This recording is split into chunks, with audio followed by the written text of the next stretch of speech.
Shelves full of biographies of famous. Several maps. The maps look old and this large map, Ozon. In the northeast, a dust mite stand radiating outwards from you. The ocean break connections you have lit. Perhaps they.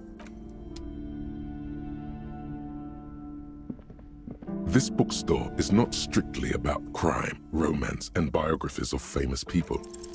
The throbbing in your head increases with every passing moment you gaze at this shelf. Suddenly, as if out of nowhere, a small green book becomes apparent. The title of it reads, Medicinal Purposes of the Pearl.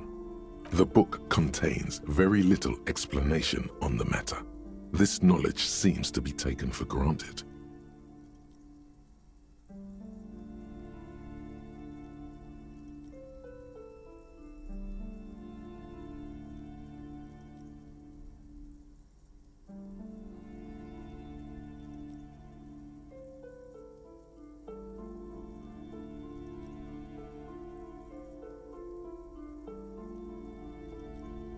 The book contains descriptions of various pseudoscientific therapies, alternative medicines, and folk remedies involving the pearl, also known as le territoire.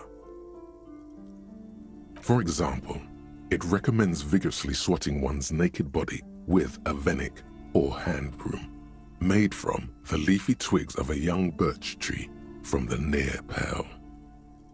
Even better if you can find someone else, preferably a large man dressed in nothing but a towel, to thrash you while you're spread naked and helpless on a cool slab.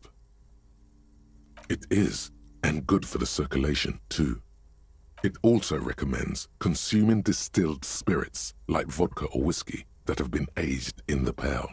Readers are instructed to cover these jars in a shallow hole just inside the pearl and leave them there for 30 to 60 days, depending on the potency desired.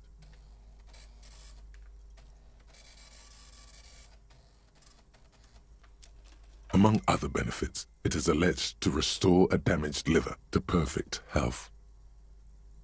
For general health and well-being, readers are encouraged to take regular strolls through the pearl, though a sidebar cautions readers to limit. These strolls promise to cleanse the mind of worries and the body of toxins, especially if the perambulator performs this ritual in the nude.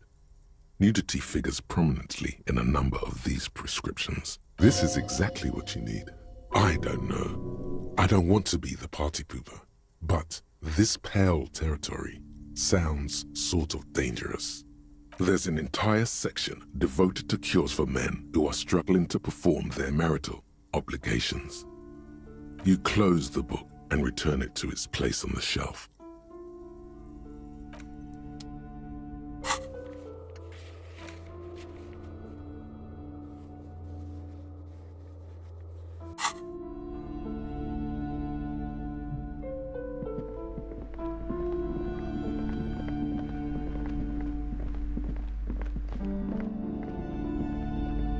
The display rack is brimming. This is entirely, completely you. You have found the right. A twinge at the back of your head makes you flinch. Your eye starts twitching. Your hand reaches toward a book with glossy cover art of the very muscular man from Heimdall in chains, kneeling in front of a staircase leading to a throne. She's laughing at him, belittling him.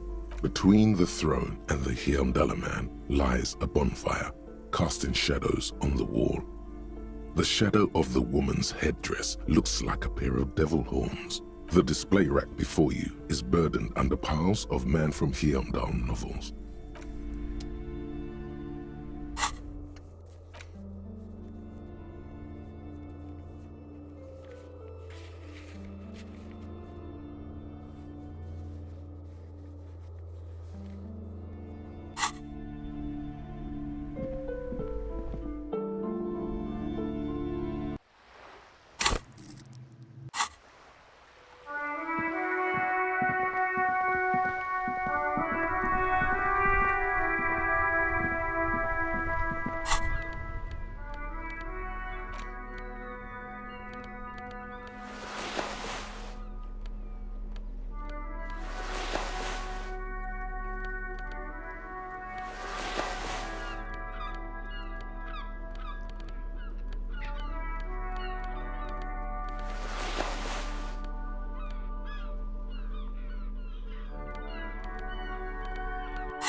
gestures towards the trickles of blood adorning your clothes.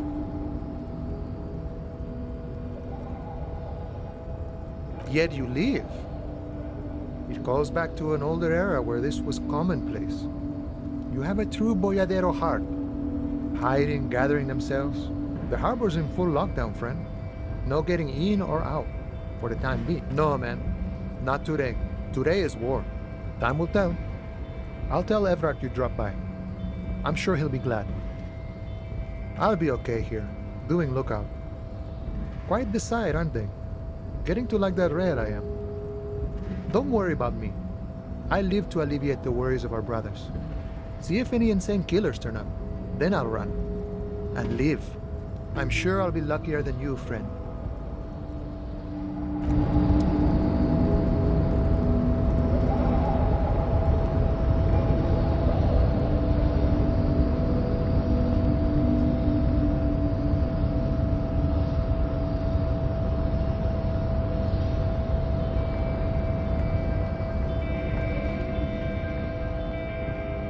A lorry stuck in the traffic jam.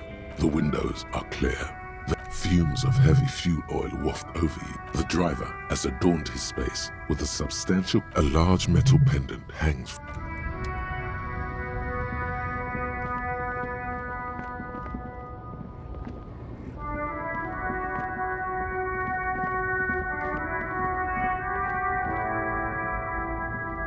An old monument stands in the middle of the traffic island, pointing toward the sea. It looks as if it's been reassembled piece by piece.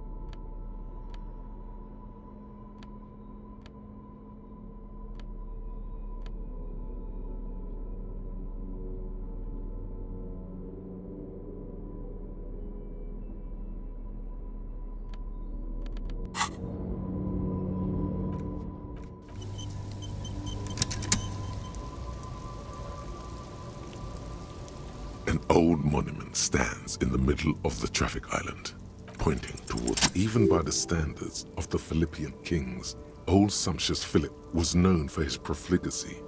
Well, he blew through the whole national treasury, starting the decline of one of the penultimate century's greatest superpowers, the suzerain of Revachol. His own maladministration foreshadowed the fall of the monarchy. During the anti-centennial revolution, an end to his family line and the monarchy on the Insulindian Isola.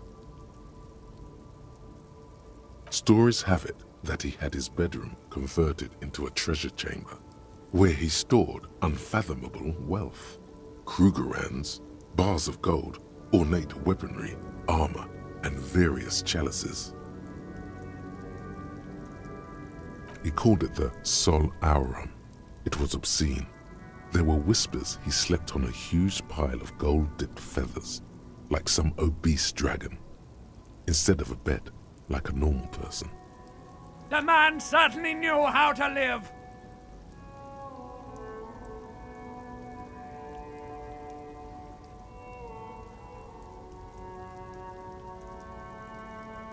But wait, you haven't even heard about his fabled cocaine addiction. You see, old Philippe wasn't just good at squandering the national treasury on gold and ceremonial weaponry. He was also a prodigious snorter of nose candy. Not just any nose candy though. We're talking Royal Philippian Blow, allegedly twice as potent as the stuff you find nowadays. And purple. Philippian cocaine was purple. That's what the revolutionaries said 150 years later, right before they emptied out the royal mausoleum and dumped His Majesty's mortal remains in the Insulindian Bay. His Majesty's courtiers said it helped him connect with the cocaine beneath the cold waters of the Insulindian Bay, thrown there by the revolutionaries after they cleaned out the royal mausoleum.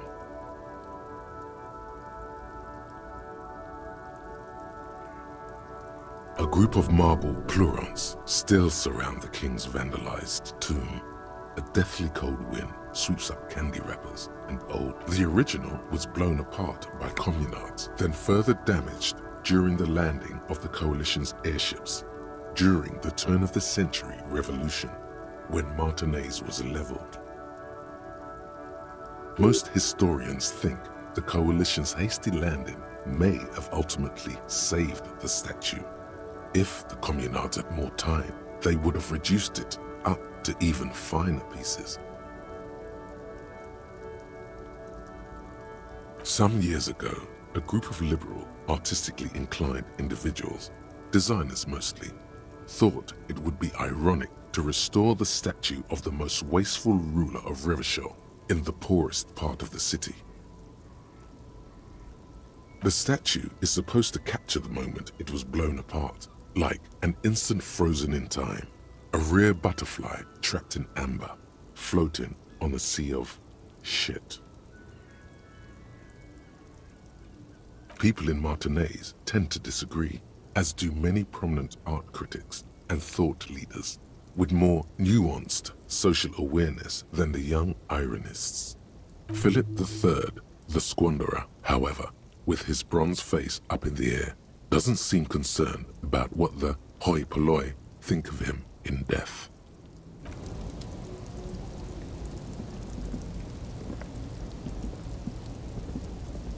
A lorry abandoned by the smell of cigarettes and perfume welcomes you. The cabin. These are movie posters featuring starlets from one of them particularly catches your eye. A scent of there's definitely perfume in the air. It's spicy with a hint of amberette. Waft. The actress is draped in a sheath dress.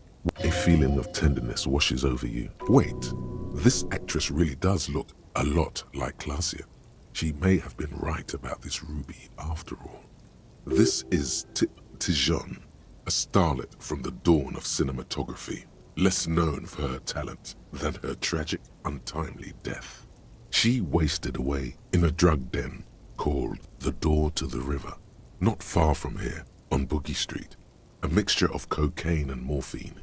She was afraid of the world, and the camera, too. The remnants of a sweet juniper-scented perfume, probably the actresses and the looks like the frequency dial is absent. Strange. There are so many radio stations saved here. Must be over 100 at least. For contacting an entire fleet of lorrymen, looks like we are dealing with an impressive organizational tool. The ghostly actresses, you wedge us, but one sandpaper adds. The movie stars are still smiling from the wall. Voila. Bonne prise. Best not to disturb the scene. The stack of maps looks just like before. A metallic drawer slides out from the seat. It's empty. It's an issue of. It looks like an art. These form. The Ulan frequency system. Pull out tool and close them.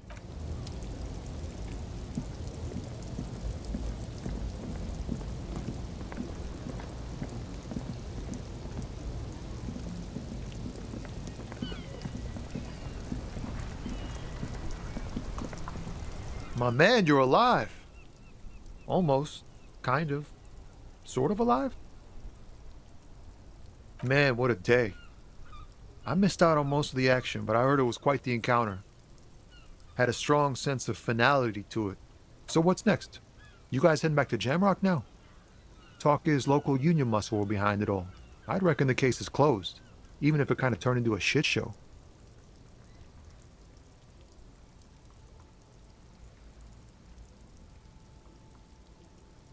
Good luck with that, my man. Ain't easy being you, but hey, you're still breathing, right? Okay. Telling him is a really bad idea. The lieutenant throws you a quick glance. What are you doing? That's probably for the best. You keep your job to yourself. With a job like yours, you have to.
Stuck in the rain in a traffic jam, man.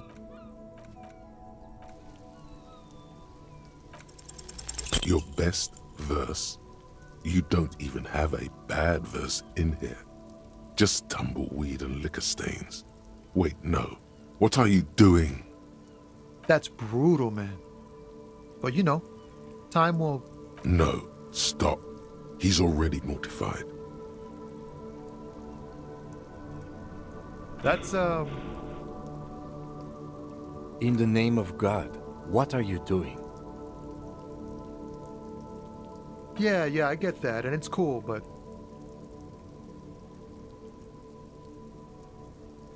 Yeah, I get it. These are your rhymes. They're from your life.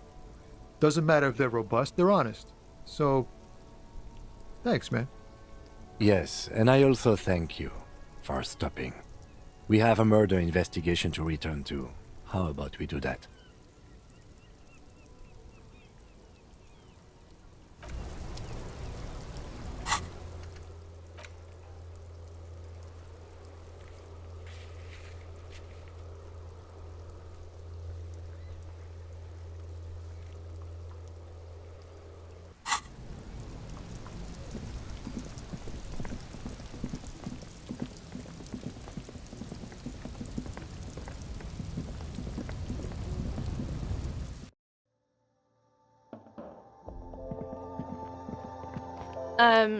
Is this about the questions again?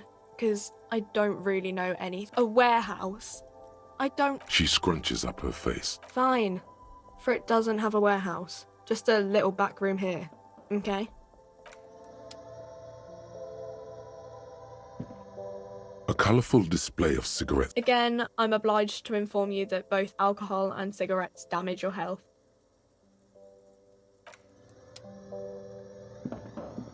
A small cabinet on the wall is filled with various medicine bottles, nasal spray. The tear machine stands in the corner. A sign says, 1 bottle equals 10 cents. No. You need tear to use the tear machine. No.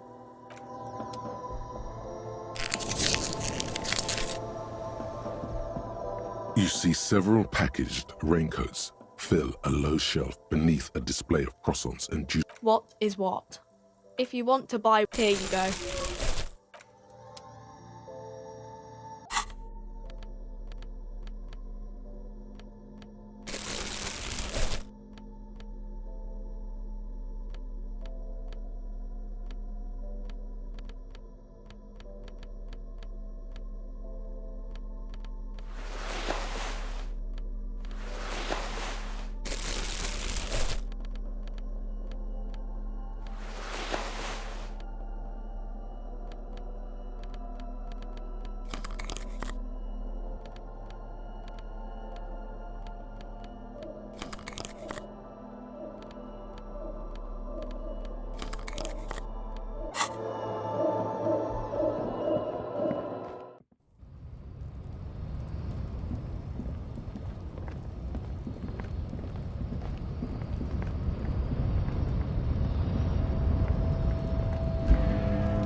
The speakers below are banged up and worthless. The sneakers triumph over them. They're the star of the show here. These once respectable, a small heat in... No, don't look at the speakers, officer. Look at the sneakers. The sneakers are the stars here. These, officer? These speakers are Samaran garbage. I'm ashamed to even use them for props. Samaran trash? That sounds like they're from the Samaran People's Republic, produced under the dictatorship of the proletariat. No way, officer! These aren't for sale. They're bad speakers. Low-fi socialist junk.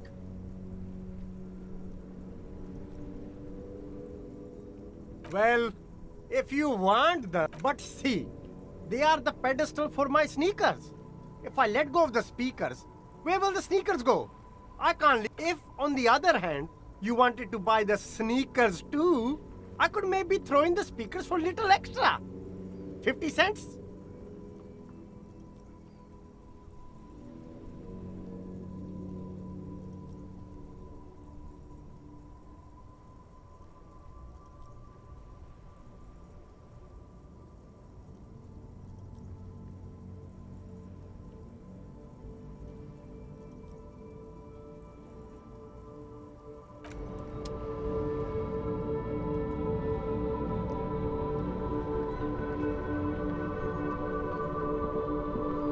The shine on these sunglasses lasts a life. Abort. These are hideous. What's more, they don't even fit your face. Damn, officer! You look like a mega secret spy. Very secret. They're practically made for you.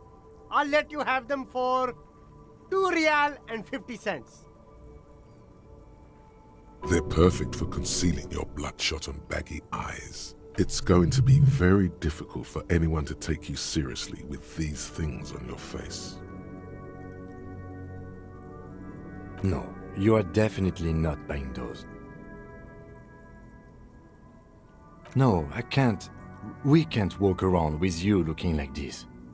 Okay, fine. Go ahead. If you want to look like a walking midlife crisis, then who am I to interfere? The lieutenant's reverse psychology forbedi doesn't work on you.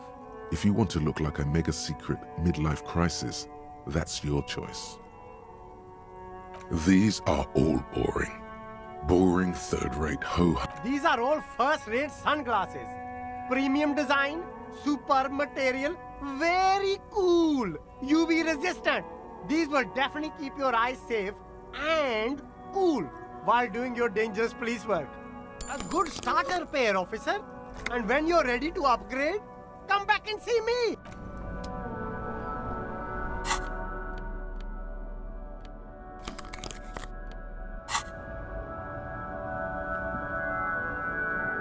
Yes?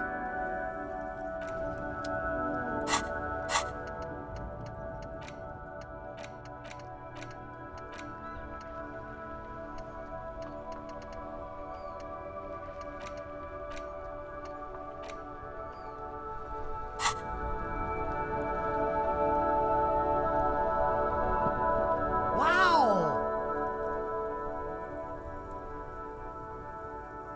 A cop limping down the street, bleeding from the shoulder, face bruised, looking like hell? You know what that is?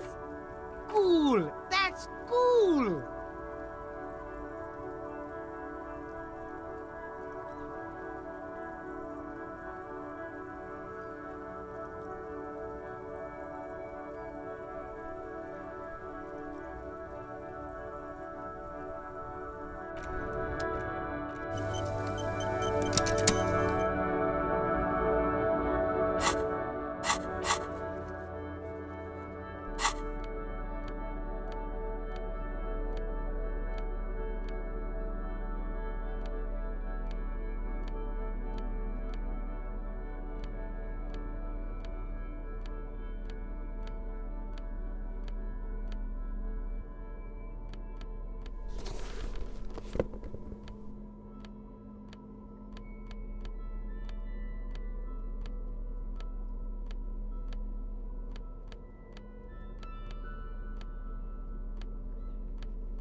Everything's still cool here, officer.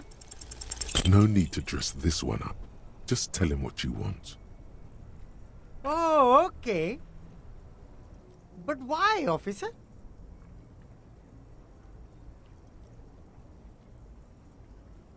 Ah, yes. Money is very important. Are you trying to ask for a bribe? If so, you're not doing a very good job. Sorry, detective.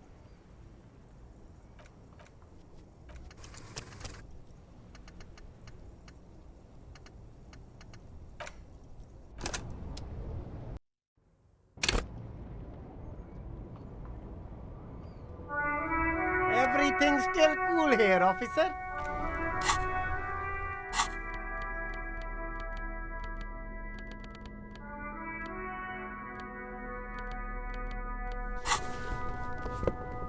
Everything's still cool here, officer. No need to dress this.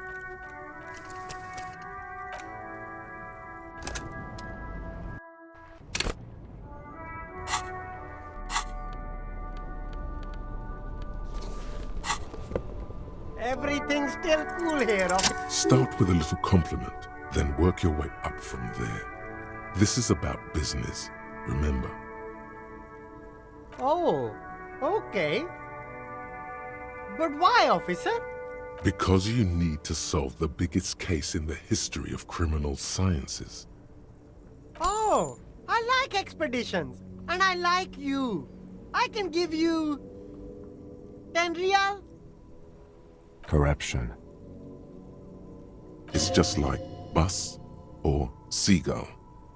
A kid watching out of a window describing things going by. He doesn't like it too much, but what do you do?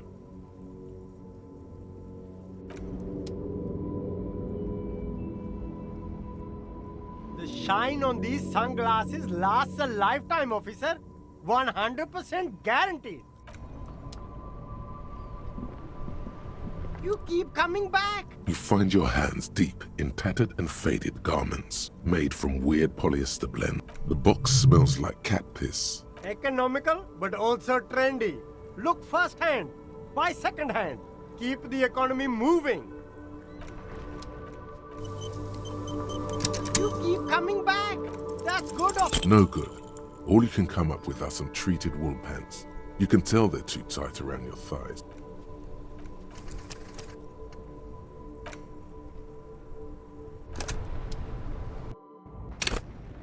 You keep coming back. That's good, officer. Something cold grazes your hand. Synthetic and sleek. A windbreaker. Surf, it says, but also wind, summer, 100% waterproof, and sport. This jacket is the apex of human evolution. The most practical, and yet it may deaden your senses to the world around you. Possibly because of the awful typeface. Good choice, officer. Mega sporty. And it's only $4.50 for you, sir. Gotta prepare for springtime, right?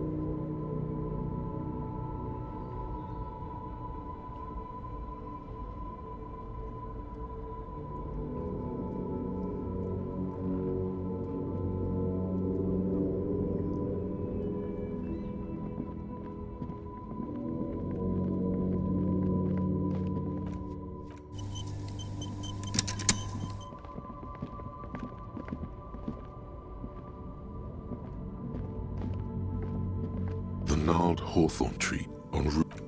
The hawthorn tree is disappointed by your betrayal and psychopathic tendencies. Also, your fist hurts. A little. A little. It's awful. The pain surges through your knuckles, and Smooth move, operator. We done here? the gnarled hawthorn tree patting the tree reveals a small sticker which has you tree-hugging pansy. The gnarled hawthorn.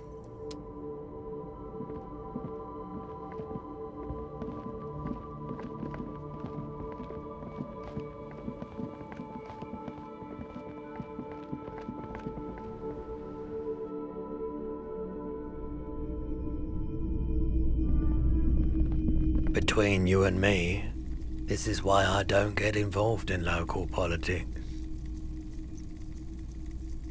So it goes. Now, what can I do for you? Here you go, man.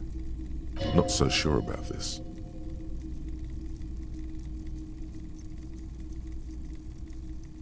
I respect your decision, officer. What else can... Sure, let me have a look.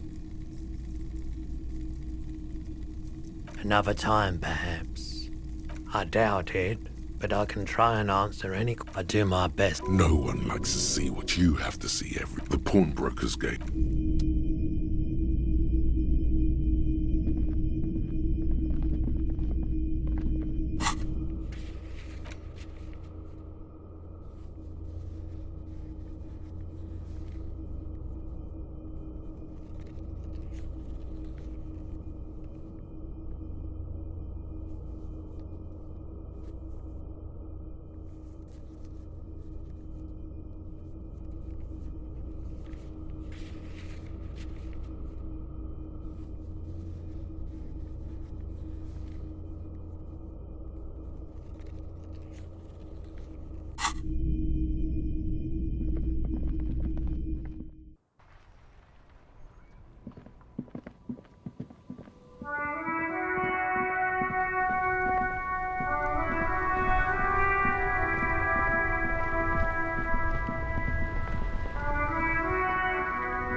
You see a set of tire tracks in the brown slush that covers the plaza mosaic.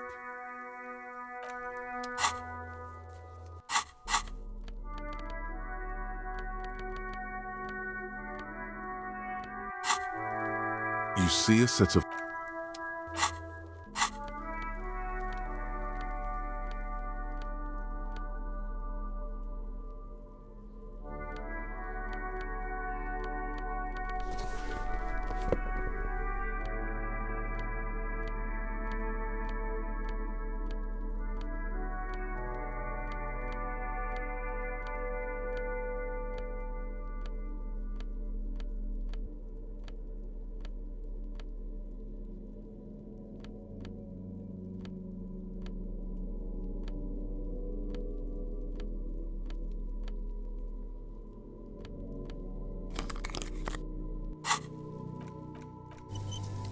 You see a set of tire tracks in the brown slush that covers the plaza. The tire tracks were left here by an unknown event that took place some days ago.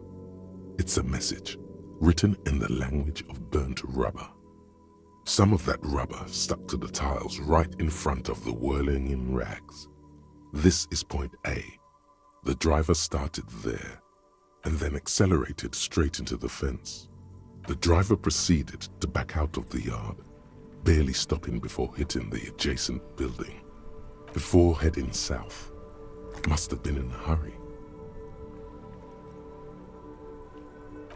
No wonder the cafeteria manager seemed frustrated when he was giving us directions to the yard. Well, you did provide us with a very convenient access point to the crime scene.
Everyone says you started crying in the middle of a firefight and then bled like a pig. I guess that was cool. Cool. That's very cool to Kuno. Just don't think because you got half your dick shot off and you're an invalid now, Kuno's gonna treat you different. Kuno doesn't reward weakness. It's business as usual with Kuno. Kuno's cold like that. Feels good for some reason. Watch out, pig. It's a dangerous world out there. But Kuno's got his eyes on you. Who knows?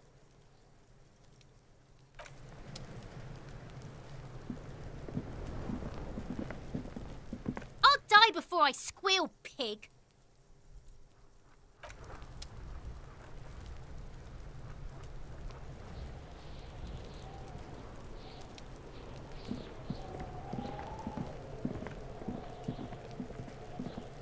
What do you see?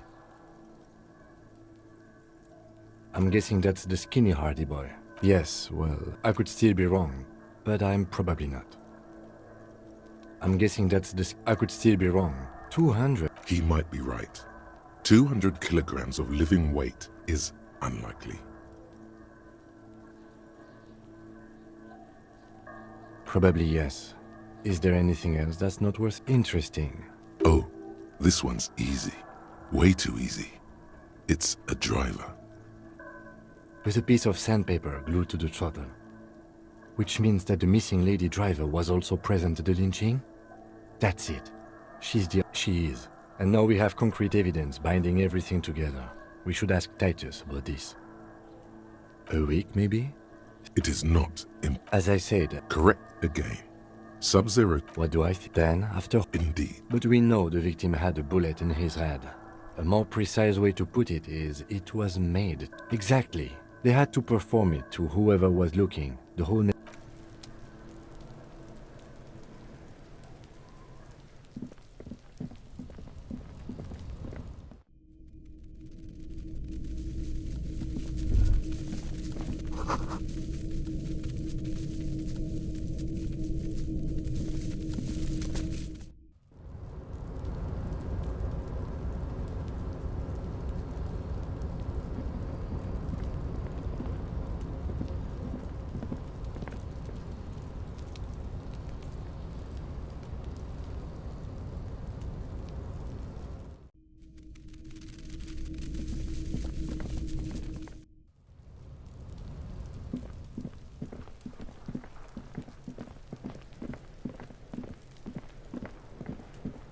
The trash container. The smell of rotten food rises to greet you.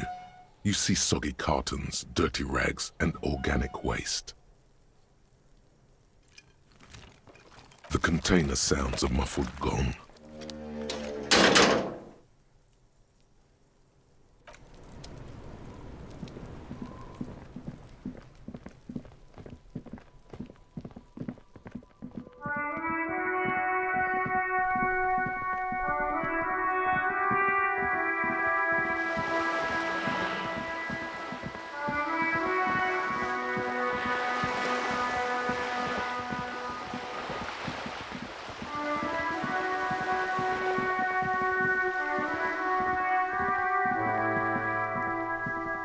Just an ordinary wall. Nothing to see here.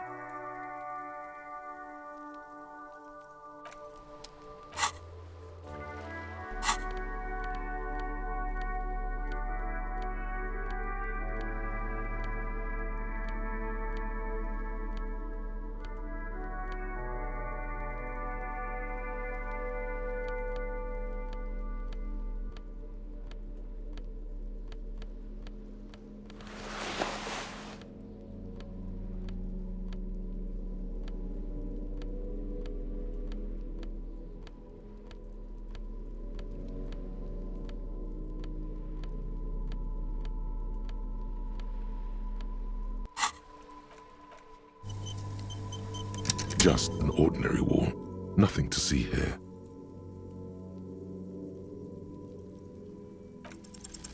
You have no clue. So many walls all...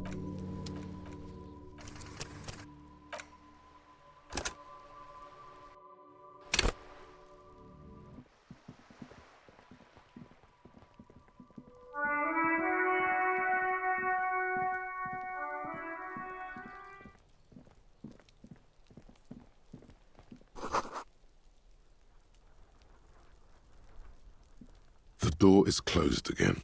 Nothing to do here anymore. You hear someone inside, walking from room to room. Whoever lives here must be back home.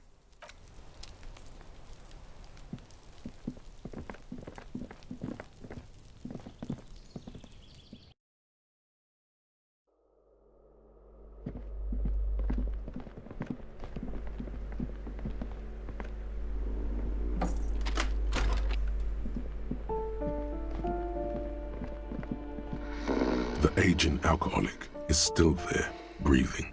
The air in the room is stale. Silence. Only he wouldn't be too thrilled to learn you stole his stack.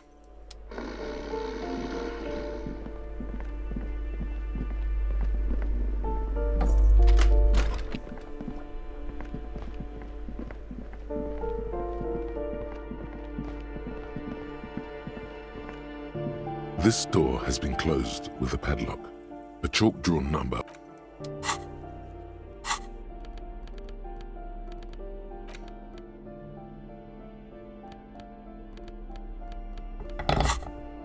This door has been closed with a padlock. A chalk-drawn number on the board says, number 11.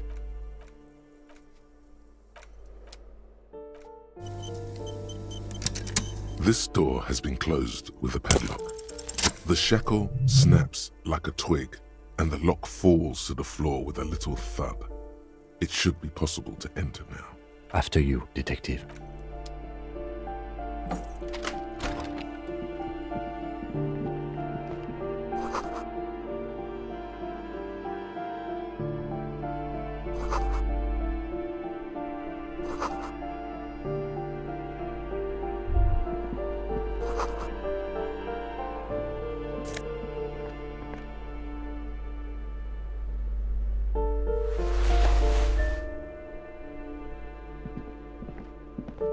A plaster-cast bust depicts a middle-aged man with impressive sideburns.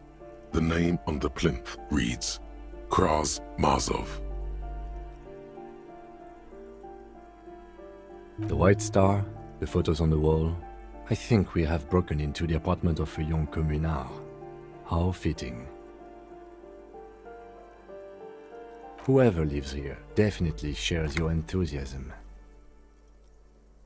There aren't many communists around, not after the revolution. Some youth still keep the ideology going, it seems.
This door is made of metal, and no one armed. Let's go.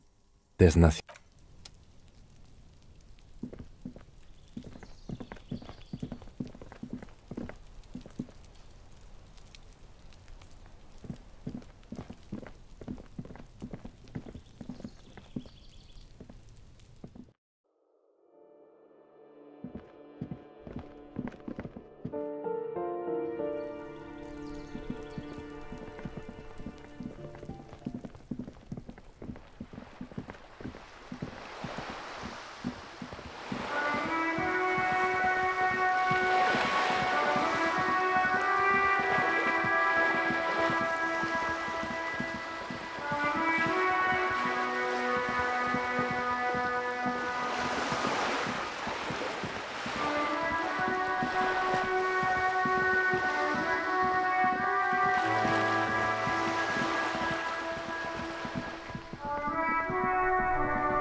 Inside, you see a set of steering levers, a radio microphone, a pull-out.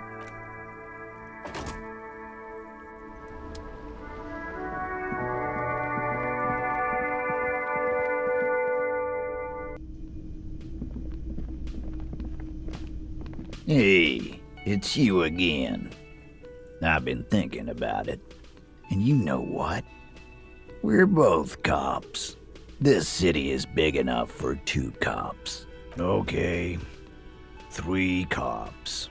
Me, you, and your little friend here.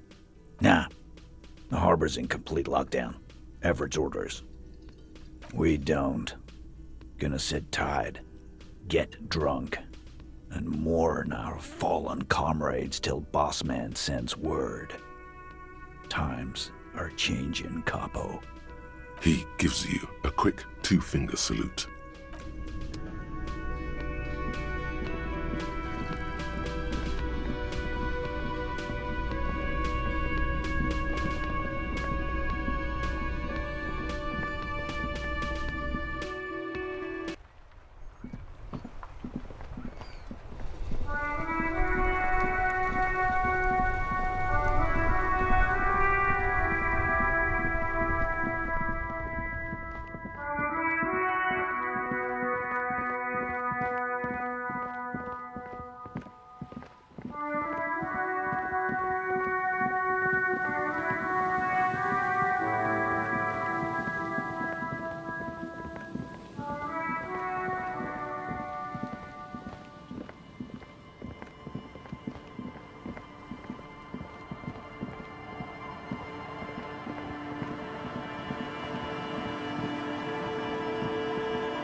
The worn and beaten wooden plank.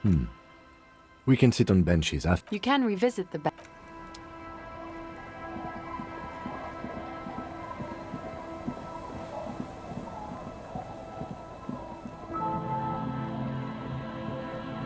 Damn cool, Abigail. There's no use in yelling at. The drunk man. He does not set. Down! There was little chance he'd be a. Man, you're like bleeding now. Reality's really messed you up.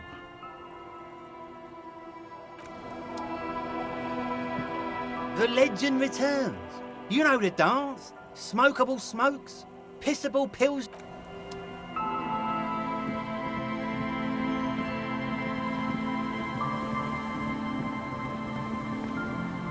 The scruffy-haired little boy kicks a stone while the other watches him do it. The scruffy-haired little... The scruffy...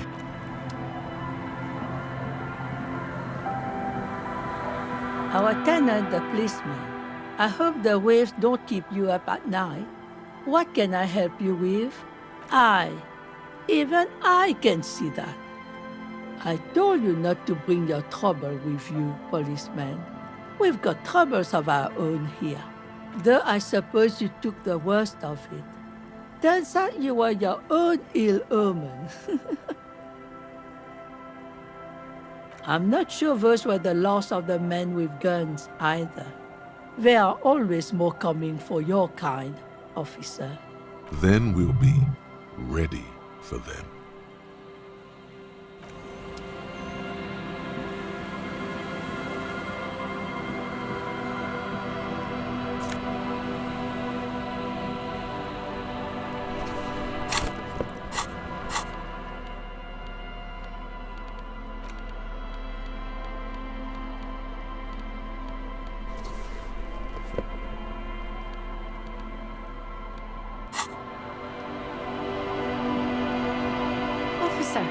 What happened? You're wounded. Why are you wounded? You look terrible. She sounds almost disappointed with you, reprimanding you for falling and hurting your knee. Look at you can barely walk.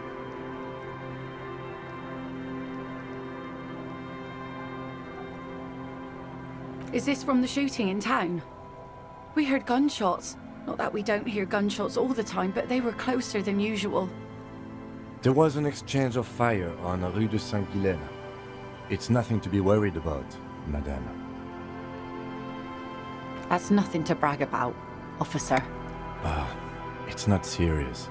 He'll be okay. You feel the ligament move on your left shoulder, and a small, warm drip of blood. It's nothing.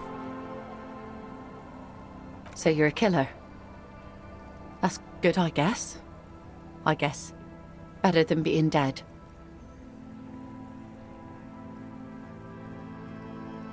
Aye, I bet they are. The good ones, at least. Of course. Can I help you with something?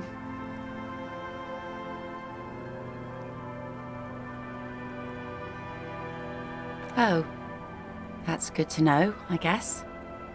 Why is it in the sea?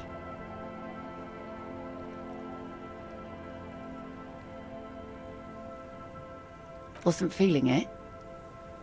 That calls for a funeral, if you ask me. Aye. Feels deserved, don't you think? Falling in the line of duty like that and all. Why odd? Our things are a part of our life world. They're made with our human sweat and they share human history. We should care about them as we care about humans. To some extent, at least. Oh yeah? You won't even be able to get it out of the water before early June. And where are you going to bury it? Who to invite? What music to play at the wake?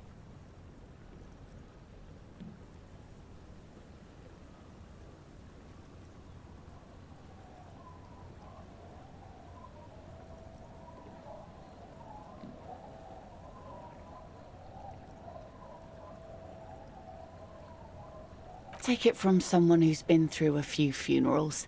It's easiest to just leave them there and let nature take care of it. That's all we have time for right now anyway. Come back here in June and see how you feel about it then. It's not like it's going anywhere. Yes, that is a pity. But for now, let's focus on the things we do get to do. Like the murder investigation, for example. You like the Capri funeral idea?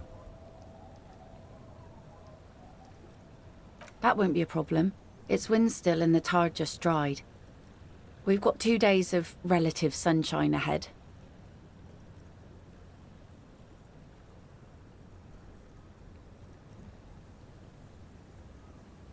I'm sad to hear that. Take care of that with Ether, will you? Don't get too many RCM men round here. Be sad to lose the first one. That's cool. You boasting your bacterial infection like that. If you promise to bring it back, and no scraping the hull, I just got it nice and yellow, and no drinking on the boat, and no joyriding either.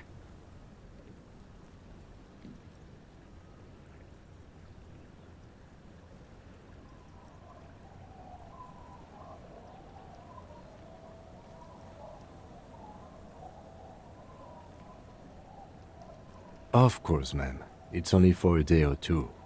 Official police business. Aye. See, that makes me not want to lend you my skiff. On a boat, rocking leads to capsizing. That there is an absolutely 100% rock-free skiff. You got that? Used to be some kind of fortification there before the war. For the communards. An anti-aircraft gun, I think. Bombed to bits in the landing. I haven't been there myself. Always steered clear of it.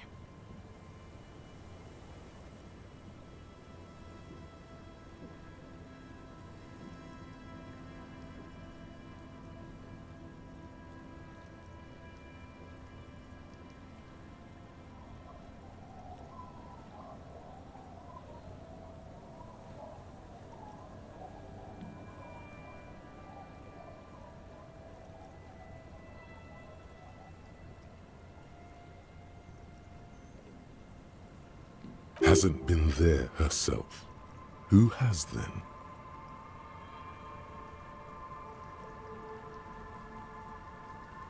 My husband used to drink there. Him and his drinking buddies. Always seemed like a bad place to drink to me. People died there during the landing, you know. My mother told me.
The kids sometimes go there too.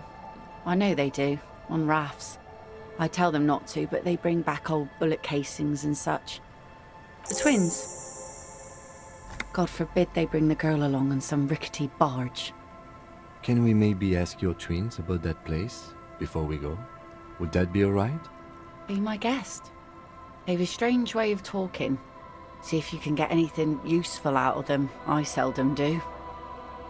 Well, most of it's sunken. Underwater. That means concrete underwater. Cut your boat if you're not careful. Be sure to enter from the south side. Water's deep there. Please be conservative with the fuel, will you? Just filled her up, but it's a small tank.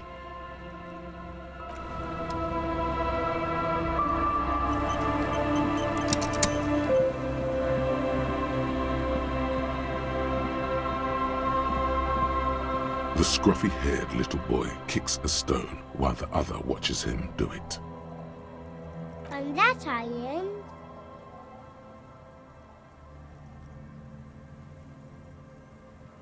That's, nothing. It's just a seafort and some plants. You can take a raft there. It's great. And we make a fire. We make a fire.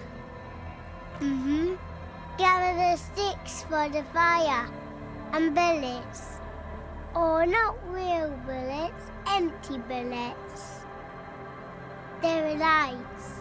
The fire guy comes and asks us to put the fire out. No. Yes. Let's go with yes. Because he asks to put the fire out. I don't know. He doesn't like it. He don't like people to be there. You shouldn't go. Yes.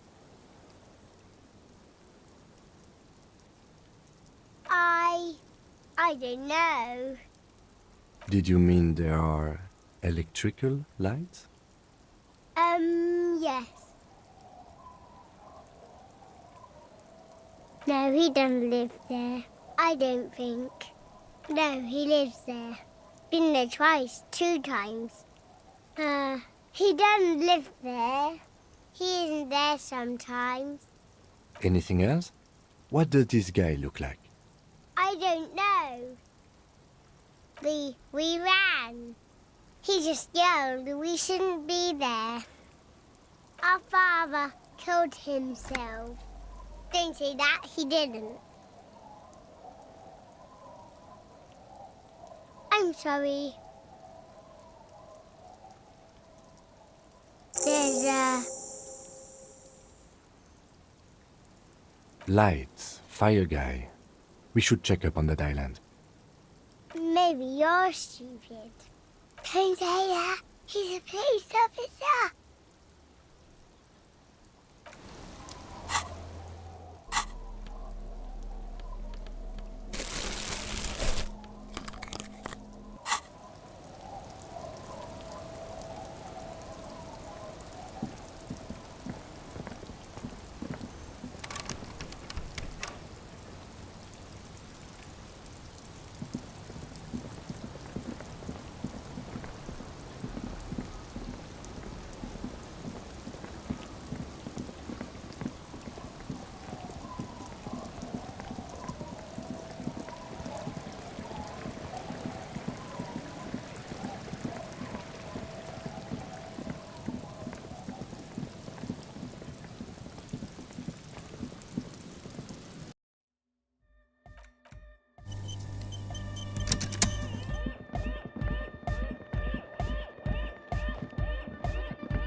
She's whistling a melody, her trusty contact mic attached to a wooden pulpit.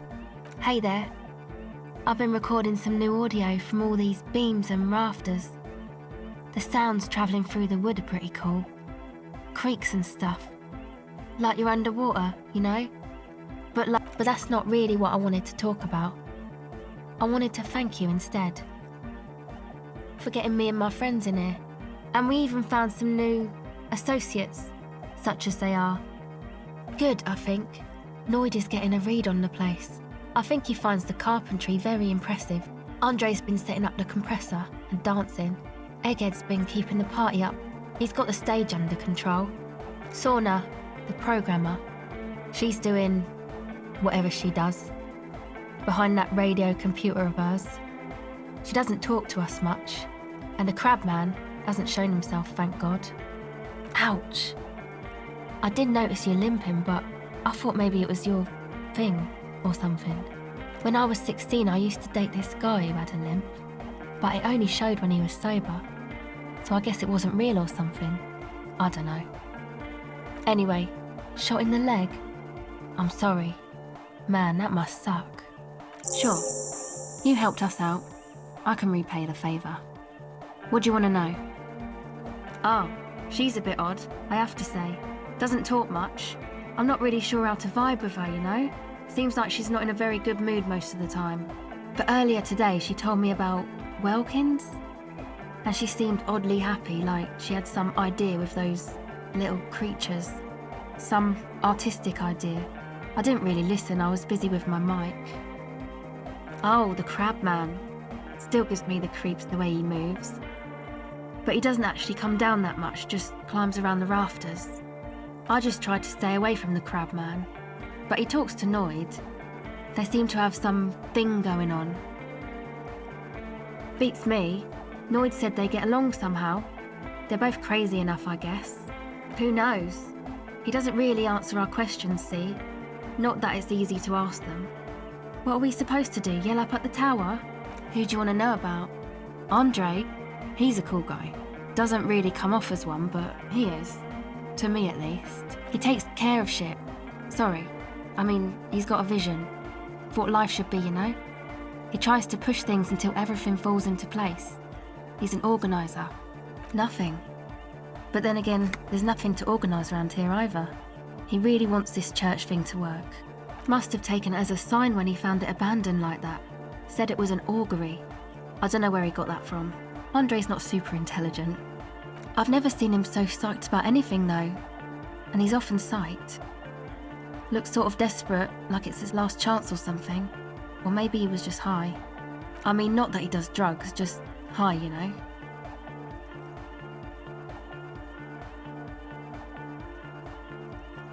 Yeah, drugs, shit, fuck. We don't care.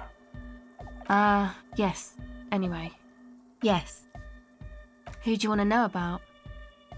He's a four-burger, I guess, like the rest of us. Okay, maybe not Egg, I don't know about him, but Noid and the rest are from Forburg, making the pilgrimage up north to visit the Elysium. He's real hardcore about the lifestyle. What do you mean, do? Like, for a living? He's a carpenter, trained and all. He's very good, he just doesn't have the mindset to work like that, in a shop somewhere. He abides by the hardcore, sir. You would have to ask him yourself. Sir, I abide by the law. A strange feeling. Every now and then, something feels off about the way she speaks. She doesn't change tone, but you feel as though there's more about her than she lets on. It's just something poor Forburg kids do every spring. To pass the time, we walk the entire length of Boogie Street, up to Jamrock. Or is... I don't know, man. Have you been down Boogie Street? It's a little bewildering.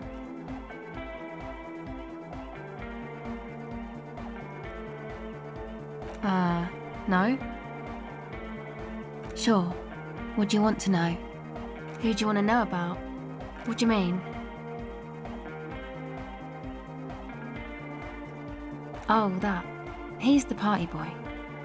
And Nordic music doesn't really do vocals in the traditional sense. Vocals are thought of as rock. That's to say they're a bit backward. No offence if you like rock music though. Rock music's cool by me.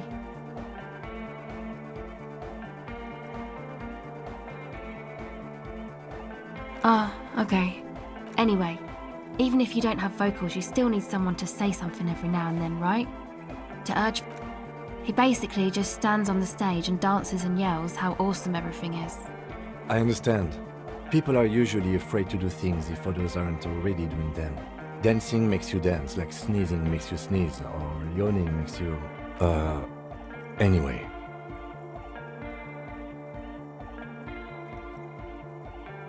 Actually, we don't know where he's from, or who he is, really. One time we were out partying somewhere in backwater Forburg. Or maybe even Coal City, I can't remember. Maybe it was Coal City. Egg was yelling along to some jam someone was spinning, all night long. Just kept yelling until he didn't have a shred of voice left. When the sun came up over the mines. There were mines? Yeah, it was in Coal City. Egg came with us. He made this wheezing puppy dog sound all the way back. Couldn't even speak. It was definitely Coal City, because it took us 2 days to walk back to the fort. He just wheezed the whole way. We never really asked why he came with us, or who he was. I think his name is Jermaine. People are sweet. You can see it must have been a great night. The memory causes her to go silent for a moment or two. You wish you'd been there. Who do you want to know about? Me? Again? Yes. Better that way. Me? I told you, I'm a silver bird. There's that phrase again. Really reminds you of something. It means I don't answer questions about myself. All right. There is. Is there a law that... That would depend on the circumstances. Thank you. Sure.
Welcome back.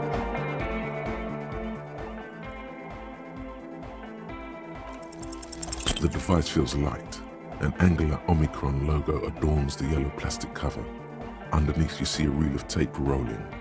You put the silver bird has already flown away.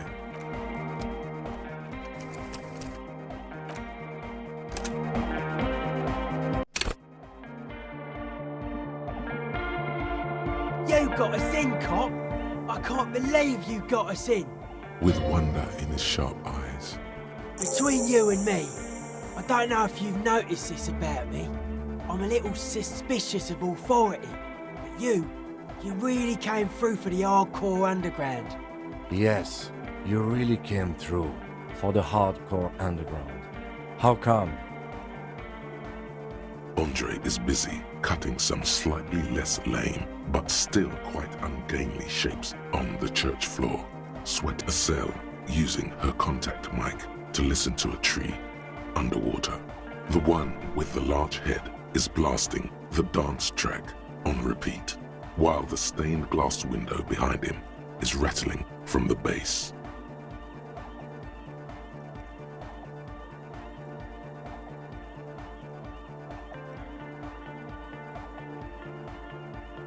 Okay.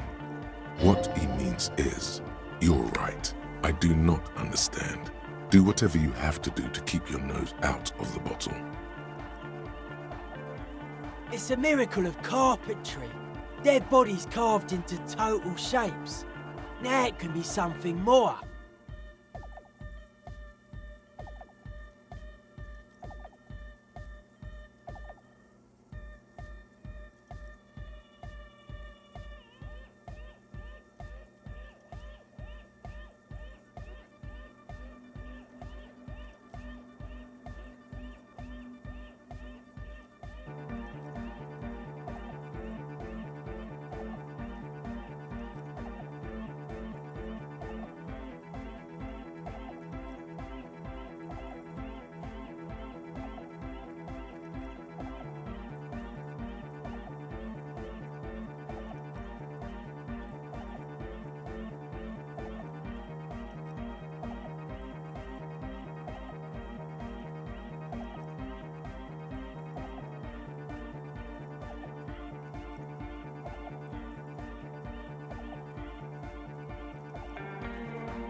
I don't say much anything as a carpenter anymore. They tried to make me into a reckoner. I regret the time I dedicated to that profession and that worker collective. I say things more as a member of the hardcore side dance community these days. Why? You're a cop. I carry carpentry tools. That's right. The first settlers built it, plus 6 more like it, on the coast here. Was one of the first things they did. Must have been really scared of something, but I understand. Alone on an uninhabited archipelago, forced to face themselves and nature. Pre-industrial quantities of solitude. You see, perhaps something more fundamental. He means something paranatural. I would want to build a safe place for myself and my own as well. Maybe they were unable to face the nature of the world, perishing. A cop who's into building critique. Okay then, this is folk DeLoreanism, lawmongerer. It's just total. Everything between an ancient concrete cathedral and a glass cube, like that woman there. Vertical, thin, white, a false image of grandeur. The source of the system is up there. You're at the bottom. They really dug that power vertical. Like to show off large and intricate structures. Arches, spires, put you down with them. They were really into painting everything white too. Virginal shit, you know. Married shit. Virtue stands to reason it used to be white on the outside before the sea wind took all the paint off. Slowly, peeled by the wind, your skin crawls from the sensation as you look up. Dead bodies of perennial plants. Sigma functions have left this place. I saw some piglets suckling their dead mother. Have you heard this one, cop man? After a short while, they shuddered and went away. They had sensed that she could no longer see them and that she wasn't like them anymore. What they loved in their mother weren't her body, but whatever it was that made her body live. End of quote. This is an high-quality carcass. The power of anodic beats and hard bass is needed to reanimate it. A Sarais man who lived a long time ago, an ancient hardcore brother. A 3,000-year-old tyrannical regime of history, built and maintained by... I only said unit. Andre doesn't care about the Ecclesiastes. He just wants the operation to run smooth. Anodic. You know what this kind of stuff goes well with. Only a little. It's a necessity. All There is a difference between narcotics and group elation. the supercharged humanism that... Forget it. It would become an imbecilic discussion. You two continue. He does not feel left out. In fact, he probably just wanted to say hardcore. I don't. Fuck her giving me the evil eye.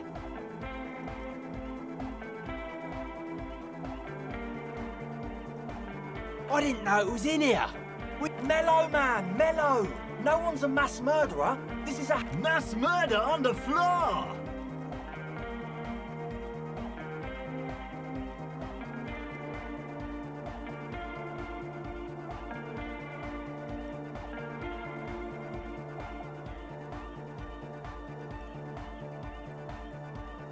Humanism leads to eating sugar and pigs. Humanism was invented to mass-produce billions of humans. She liked games. Her legacy, she invented the beauty you're feeling. She and her glass cutters and I, then you meet it. It's effective like that, but it is also very soft of core. That so-called beauty of hers. In the true life of tomorrow... But you don't like that, you liar. You like this one. The softness of her core is dear to you. Oh my living God, it's there. Suddenly you feel like you need to plummet into it. Look away. Say something.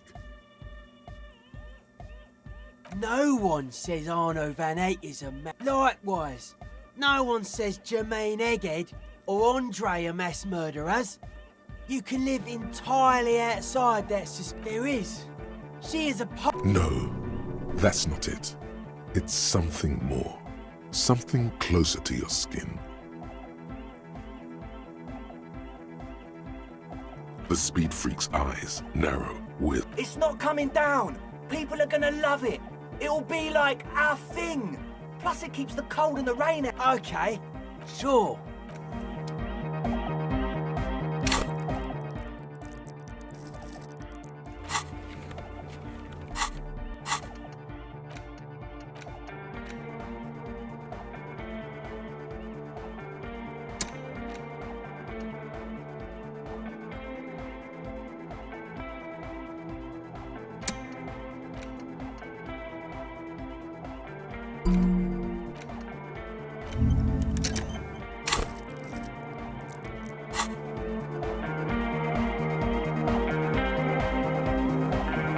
Yes, what is it?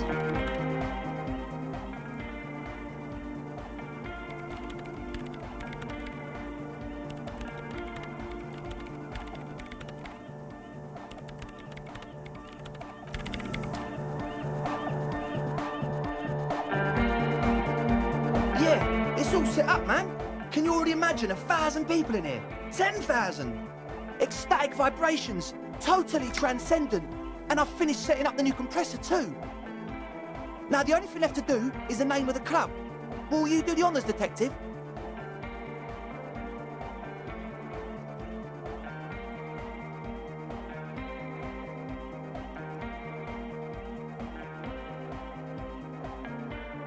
The name. Everything I managed to come up with sounds just wrong. Andre's overthinking it. Yes, you should do it, detective. It would be good for the signs. Noid's right. You've helped us so much. It's the right thing to do. How about something simple? Like the club? Too modern and too ironic. We don't want ironic. We want real. Real and true and beautiful. Like a morning after the rave. Yakokata! Yakokata! The place to be! Yeko Qatar, the zone of ecological catastrophe. That's too morbid, Egg. Got anything else? Hardcore! No, it has to be bigger than hardcore. Yes, it has to be even bigger than hardcore to the mega. It has to be bigger than the scene. The amnesia. Like the... I can't remember the name of the club, Amnesia. Amnesia! It's not amnesia, guys. I don't. Good. We have too many opinions anyway. I wouldn't. I wouldn't build a club, and I wouldn't name it either. An underground place with no name? Sounds like something the Crabman would say. We're not going with anything the Crabman would say. Why not? The Crabman has ideas, Estelle. Ideas from another level of consciousness. I don't care. I don't like the Crabman, and I don't like his ideas. His ideas are spooky. You have? Well, what's the name?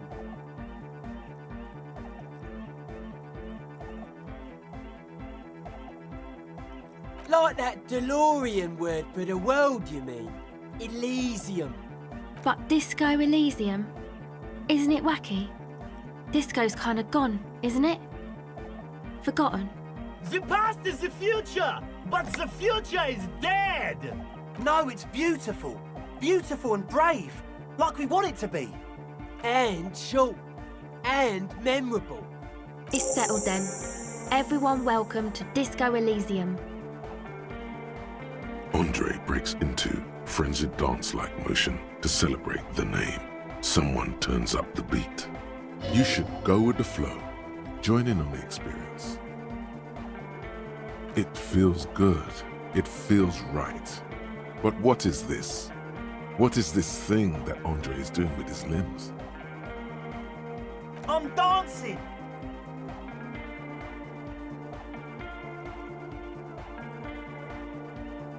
Yes, my man.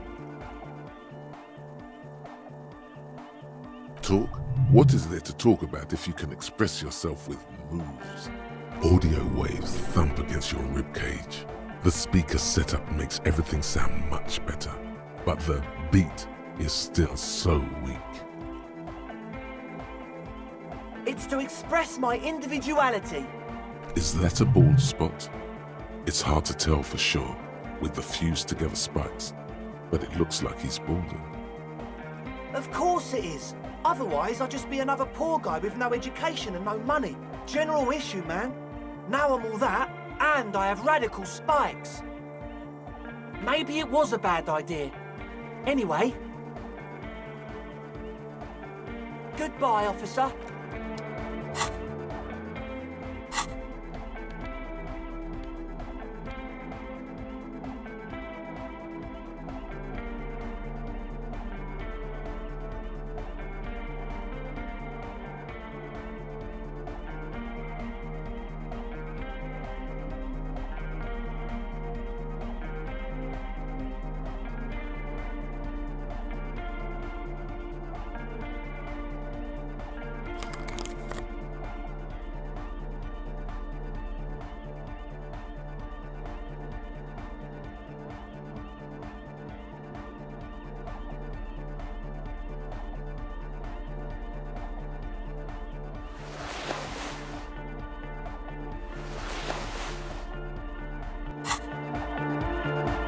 Hey man, it's good to see you. Goodbye, officer. Oh, hey man, it's good to see you. You close your eyes and vacate your skull, leaving your brain to wonder, where did that little fluttering light go? Total darkness. You sink down the darkest fathoms of your own personal deep. Vertebrate by vertebrate. Here it will begin.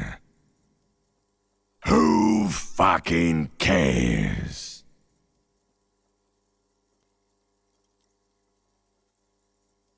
God? Where is your God? Oh, don't worry. The music's still there. Nothing. Just the immaculate silence of you. I'm gonna let you in on a little secret. Every vertebrae in your spine is an unformed skull ready to pop up and replace the old one. Like shark teeth. The one you're currently in has a little brain forming in it, waiting for its turn to rule the world. Yes. It's all true. In the spinal cord. From what I can see, it's about to bust a move. Foolhardy! Do you even know what's happening on the surface? Maybe 1,000 years have passed. Or maybe you started spazzing out. With your eyes still closed, the first thing you feel, all the way back in the pivoting darkness of your own torso, is warmth. You have become a triumph of rhythmoplastics, somewhere in a smelly wooden church on the coast of Revachol. The wounds from the war you waged on your body are healing, twist by twist, turn by turn.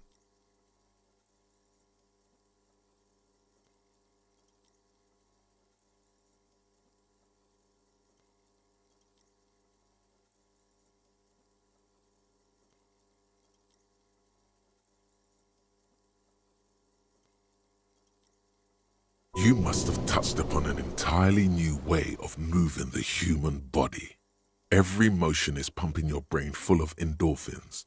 Open your eyes to the pioneering glory of hard style. You have become a flawless interlocking mechanism, a flesh and bone approximation of the throb coming from the speaker setup of the one called Eggheads, entirely, rigidly, imbecilic, without pity or fear.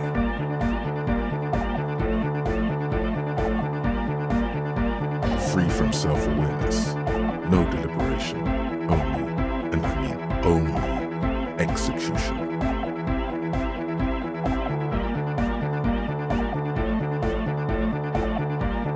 Oh my god! No way! With Alexa blasting the anthem of a future that will never come. The young man observes your moves for a second. He throws a screwdriver and a bunch of drill chucks into the corner and explodes into dance. What he lacks in sharpness, he more than makes up for in violent enthusiasm. The young woman lifts her headphones up slightly and raises her chin, looking at you expectantly. Asil? Aren't you going to dance? No, recording.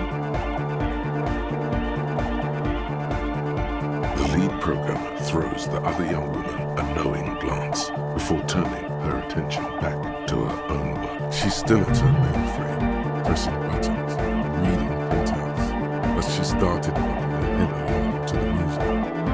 The young man immediately bounces up and down, then assumes the same dance pattern, embellishing it with some sort of waving motion.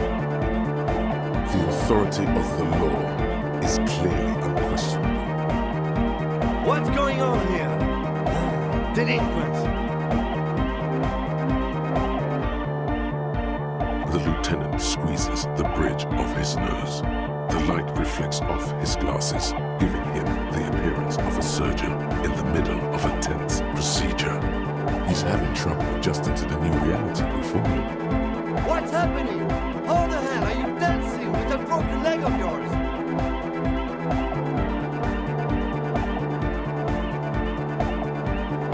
Good for you. Rock on, then. What?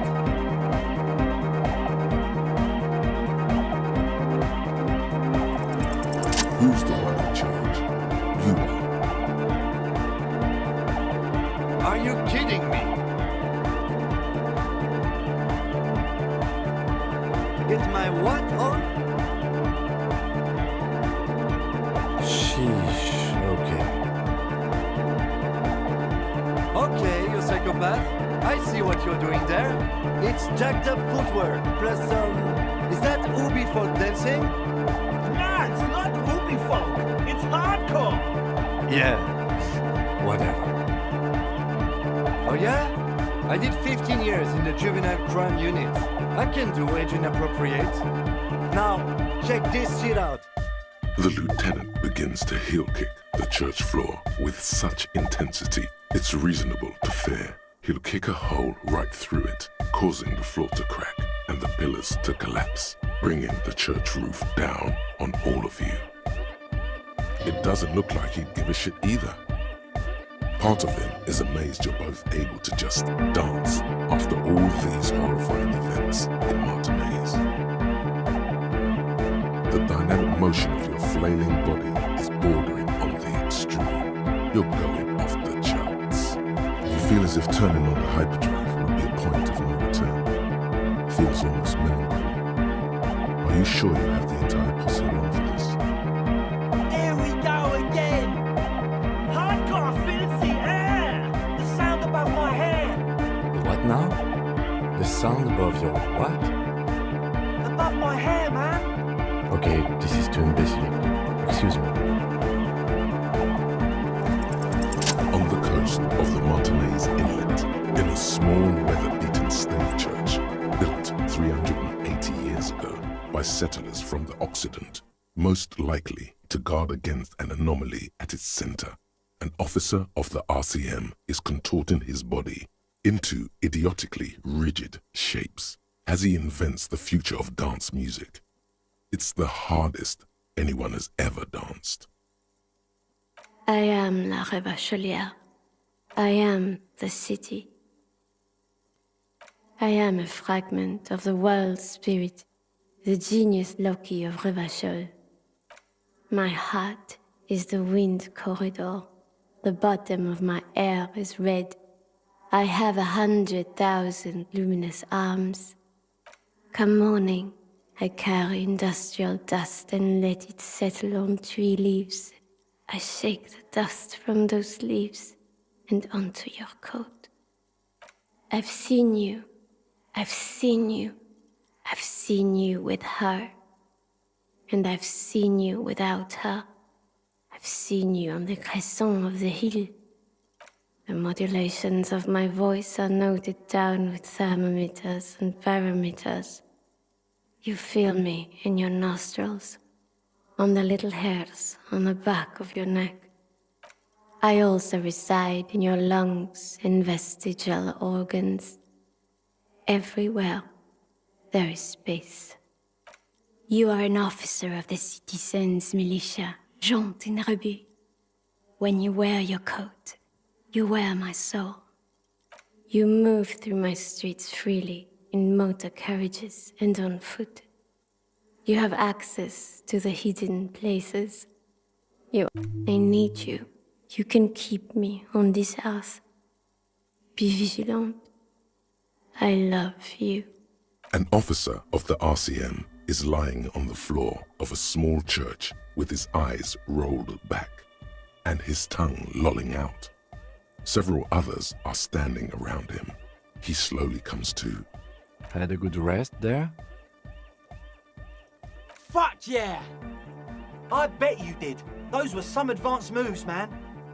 That's all great, but we should really get going. We spent enough time doing aerobic exercise for today.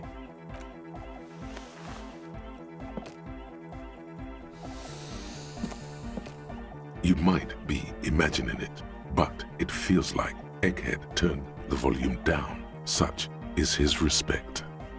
Man! Now, man! Now imagine if we could do that, right? But with like 1,000 people. End of human development. Mission complete. All right! You're absolutely beat. Muscles relaxed and feet like noodles underneath. Goodbye, officer.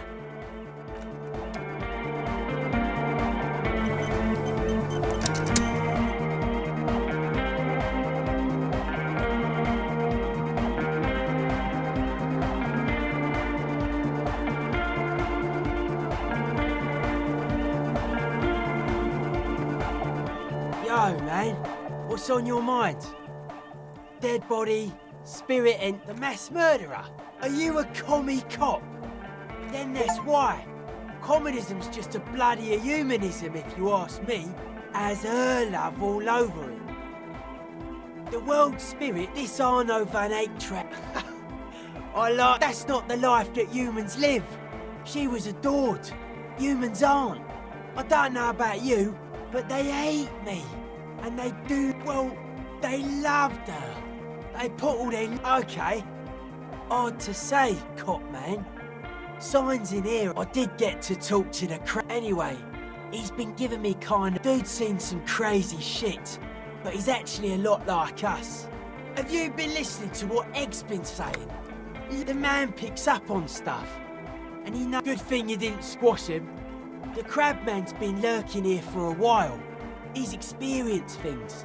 Things that give off bad signs. Not like a literal sarcophagus. Encasement, confinement, of something they were afraid of. Something new and unheard of on the Isola. I think that's what the Crabman is experiencing when he climbs around upstairs. Like, this is some old world shit you bees had heard about. I thought the best way to deal with it was to build a church, surrounding it, to contain it.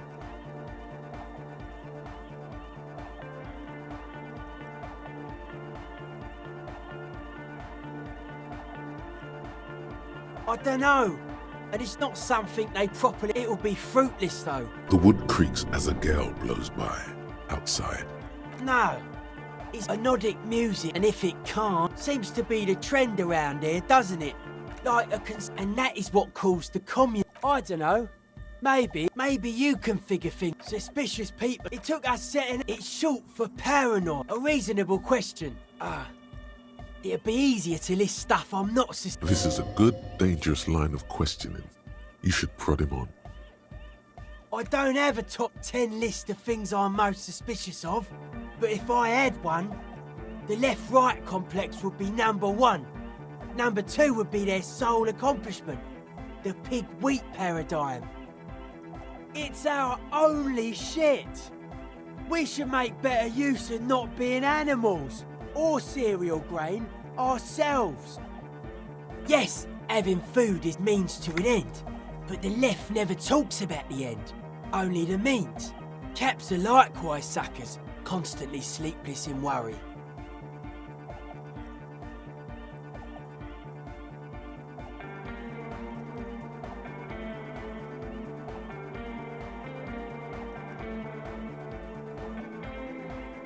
I prefer not to.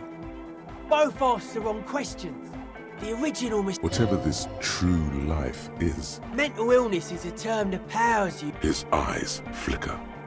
A life is true if it's free beats and bro. Just like that, the young man is dead serious. Many non-Oxford utmost dedicated egghead usually a hardcore. Maybe you're being too. Oh yeah, sure thing.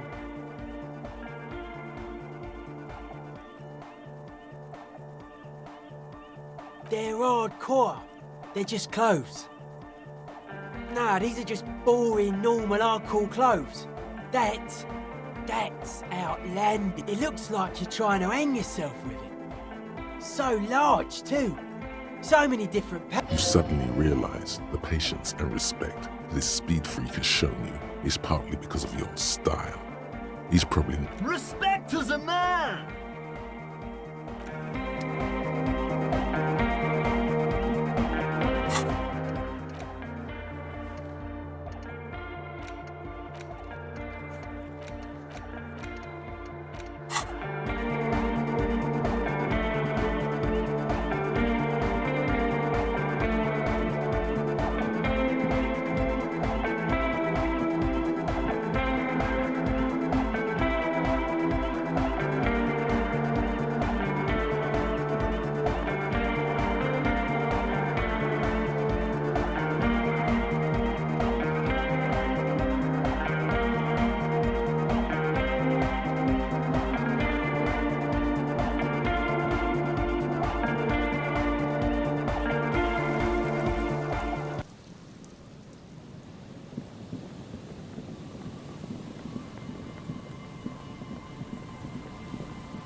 A row of ghostly shades facing a crumbling wall. With another 7 shades, a cold sea.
A drop in temperature, an easy flow there.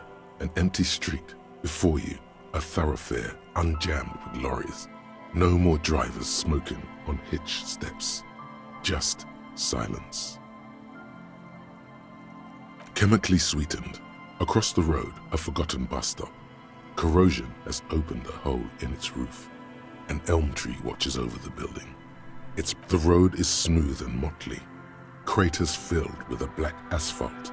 The asphalt, first laid, is grey already. A tub warm with water, white with soap. A man bathes while radio waves transmit the lottery numbers. 4, 18, 21, 4, 1. A modern washing machine rattles a drawer full of silverware. His boyfriend is on his way home. He brings tins of meat and vegetables with him. Their pockets are heavier with money, but only slightly. Number 312D.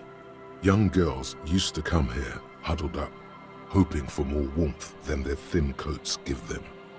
The bus took them to school. It has not run for 8 years.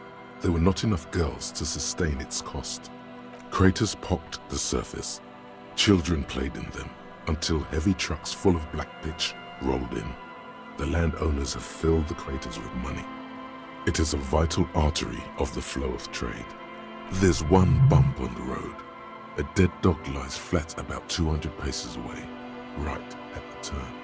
Tragedy comes from the wheels of a fast RCM vehicle, hurrying to work. The cold washes over you.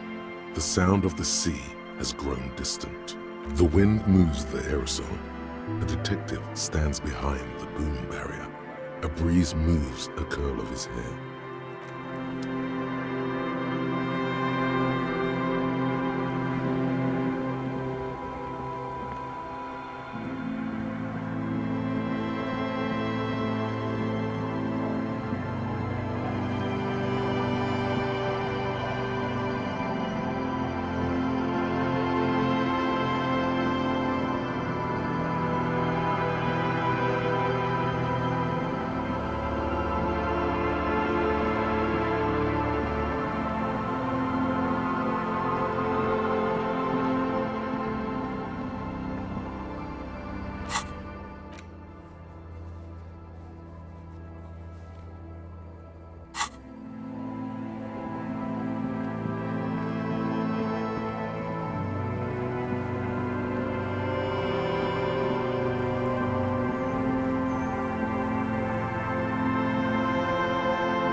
You pick up the handset. There's a tone. The machine is operable. Calling. Calling. Calling. Still calling. Still calling. Stop calling me, man. I'll get you your money, alright? I just need till tonight. Let me work.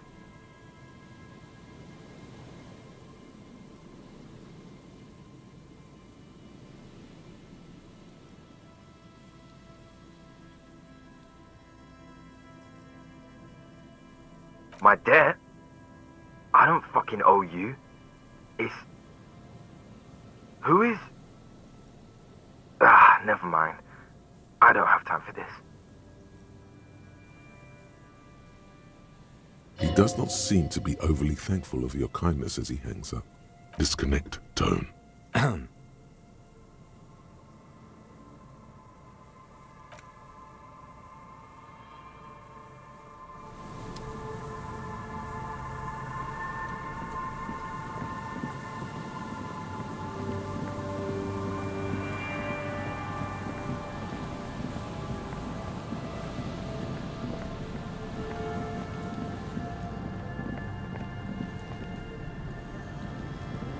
A man lies on the boardwalk. His limbs bent. He's wearing the leather jacket only sums. We should take another look at the man. You have to be his expression. He was. There's some dried blood. A dried. This is. I don't see any other major wounds. Seems like the head wound was fatal. It's exactly the. A dried. This is where. I don't see any other. Seems like the head wound. They scream. You see waves churn. A .7. It's mid. Tear. All. A .7. It's mid. Tear. Or Grabowski spearmint chewing gum. The blackness confirmed. He ate the whole. I've seen it before. In a ditch off a road below the entire board.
Inside, you see a set of steering levers, a radio microphone. This is Precinct 57. How may I assist you? One moment. Can you please describe the body? Age, sex, cause of death? We suspect he might have been inebriated when he fell. There were bottles all around him and traces of vomit on his shirt. Any signs of violence? No field autopsy necessary. You can hear her quickly typing in the background. What about his belongings? Did you examine his clothes? Any information on the library card? Good. You have a lead. Do you and Lieutenant Kitsuragi want to take the case, or should I assign it to someone else? I have assigned the case to Lieutenant Kim Kitsuragi. Please follow up on this library lead to identify the man. We'll send someone to take the body to the morgue.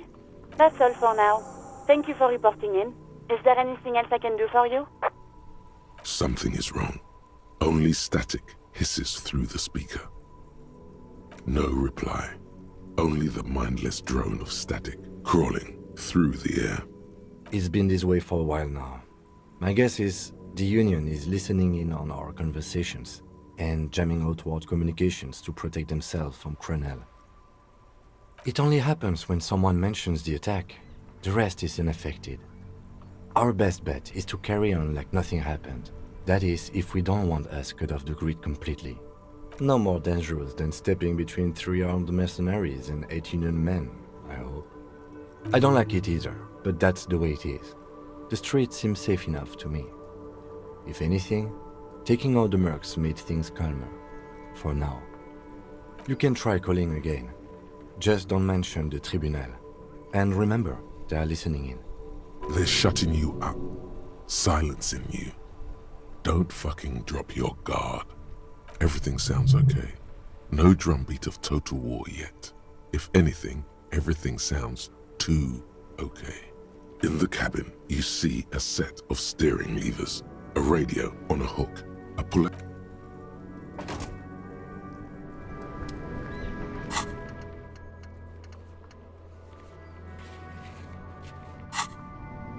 Inside, you see a set of steering levers, a radio microphone, a pull-out toolbox, and the soft glow of... This is Precinct 57. How may I assist you? Hold on, officer. I've got Central Jamrock Public Library on the line, and I've already introduced you to the librarian. Yes, this is Central Jamrock Public Library here. How can I help you, officer? He sounds worried, yet ready to assist. This is how people get when the police call. Billy Majon, you said. Give me a moment, I'll have to check our database. On Moreau Drive in Central Jamrock, in a darkened hall lit by orange desk lamps far away from the noise outside, a middle-aged man taps commands into an old radio computer. A printout falls on the desk. Behind him, a lonely reader scours some dusty bookshelves, looking for a paperback. Yes, hello, are you still there? I found Billy Majon's home address, is that alright? No phone number, unfortunately. Here we go, sir. Rue de Saint-Ghislain, 33B, apartment number 20. It's in Martinez, I believe. Capeside Apartments, it says. That's all. That's where the smoker on the balcony lives, isn't it? It says here that they returned their last book just a few days ago, but I wasn't at work that day. Marie? Marie? Do you remember a reader named Billy Majon? They returned a Tybalt book the other day. Yes, it was my colleague Marie. She said that it was Billy's husband who returned the book. He also asked for this new sci-fi release, Lowe's Radio City 87, but we don't have it yet.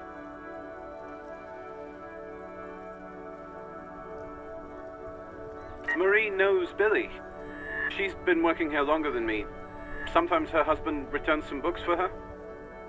And then goes for a little drink later, on the lookout. Marie knows Billy.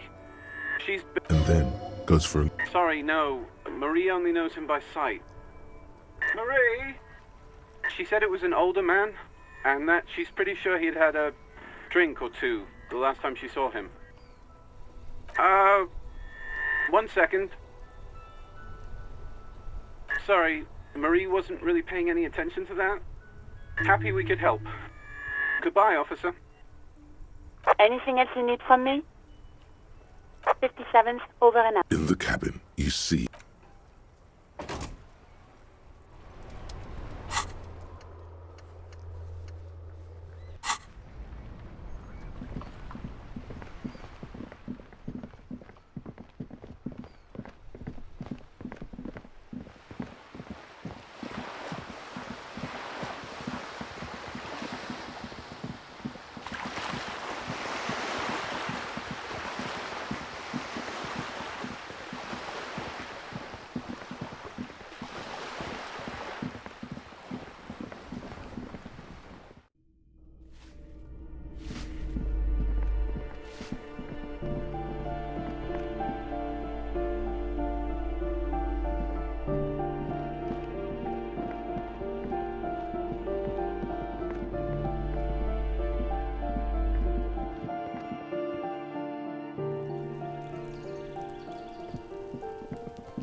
A weathered brown door.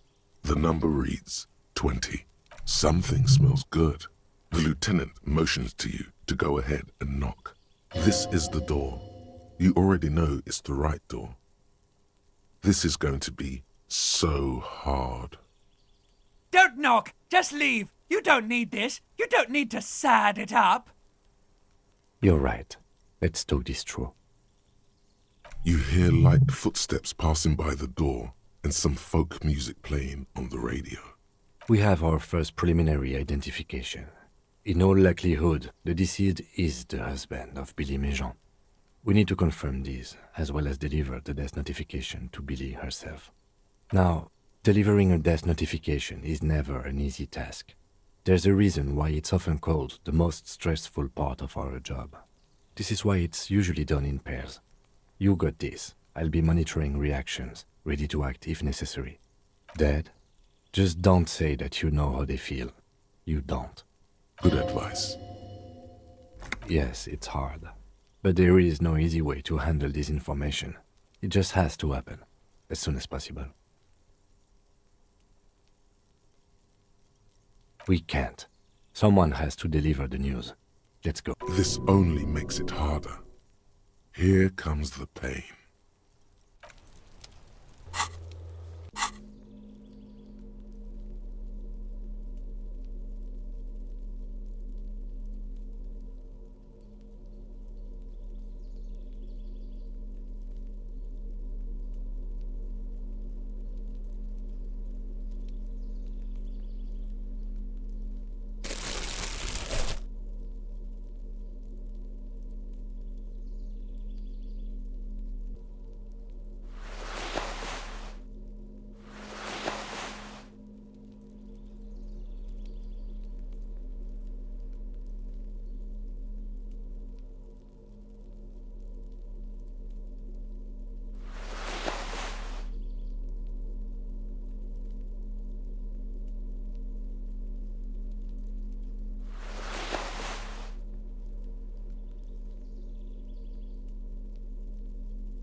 A weathered brown door. Something. The lieutenant. This is the door. Hello? Who is it? And someone turns down the radio. He gives you a short, encouraging nod. The police? A moment, please give us a moment. Tidying up. Nervously. There's fear in her voice. Come in, the door is open.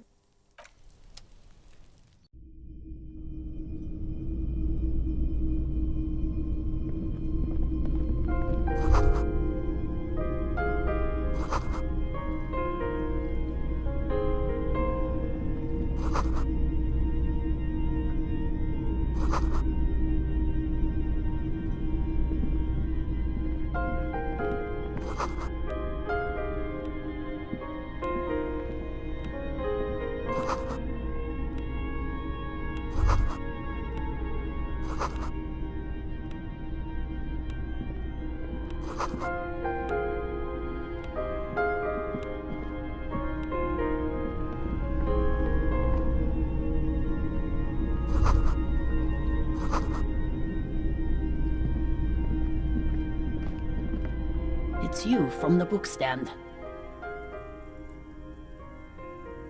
I don't think I introduced myself properly. I'm Billy. Would you like something to drink? Tea? Lemonade? We're out of coffee. The lieutenant has taken off his foggy glasses and is busy cleaning them in his handkerchief for now. You're on your own here. He must feel vulnerable without his glasses. Is this why he's letting you take the lead? Is this about Victor, my husband? Is he in some kind of trouble again? I can come pick him up in the station if that's what. Keep it together. You don't want your body language to tell her the news. Sorry, I'm rambling. It's just that Victor often gets into all kinds of trouble. So, how can I help you? definitely no small talk. This isn't the time or place.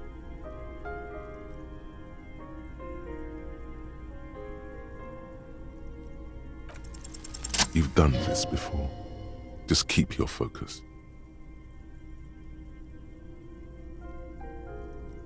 What did you say? Great and terrible spike. The blood freezes in her veins. Oh. Oh. But he was just... But he was just here, alive. We understand this comes as a huge shock. I want you to know that me and my partner are here for you if you have any questions. Take your time, ma'am. What happened to him?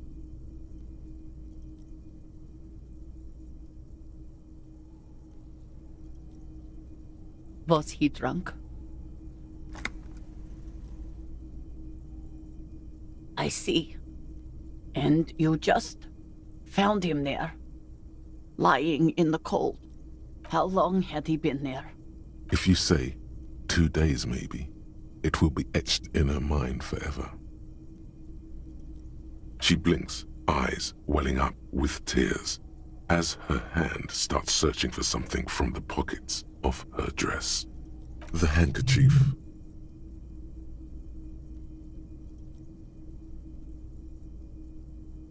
A small, terrified smile quivers on her face as she takes the handkerchief and wipes away the tears. She looks disoriented. Is there anyone we could call for you? A friend, a family member, someone who could be here for you? No. I just need to tell my girls. It burns like acid. God, should I call them?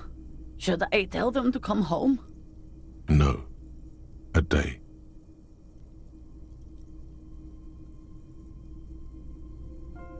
Good. That's probably the right thing. Thank you. Just tell me, what do I need to do next? Where is he? Can I see him? We've taken him to the city morgue. The local coroner will be contacting you shortly to arrange the funeral. Here's his number in case you want to contact him earlier. Is there anything else that the RCM could do for you? No, I'll call you if something comes up. I'm still... Thank you. Thank you for telling me. I'll call if... These are her last reserves of strength. Her muscles will give in soon. Already, she starts to shake. We should step outside and talk.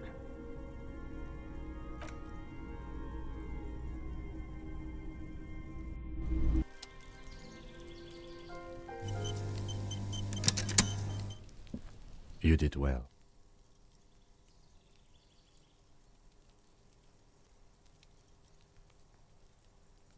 I'll call the station when we're finished with the day, and let them know the name of the deceased.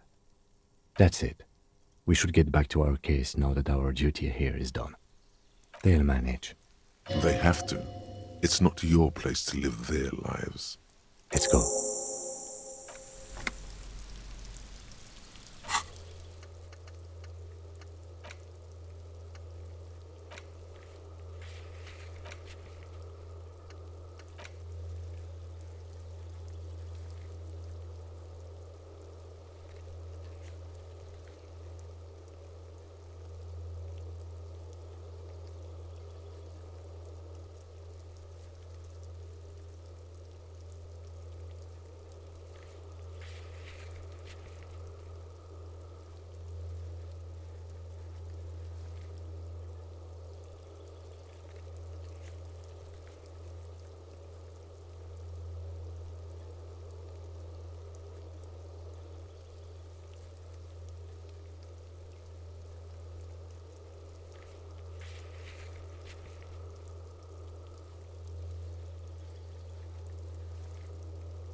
The bullet is still safely sealed away in a plastic bag bearing the RCM stamp.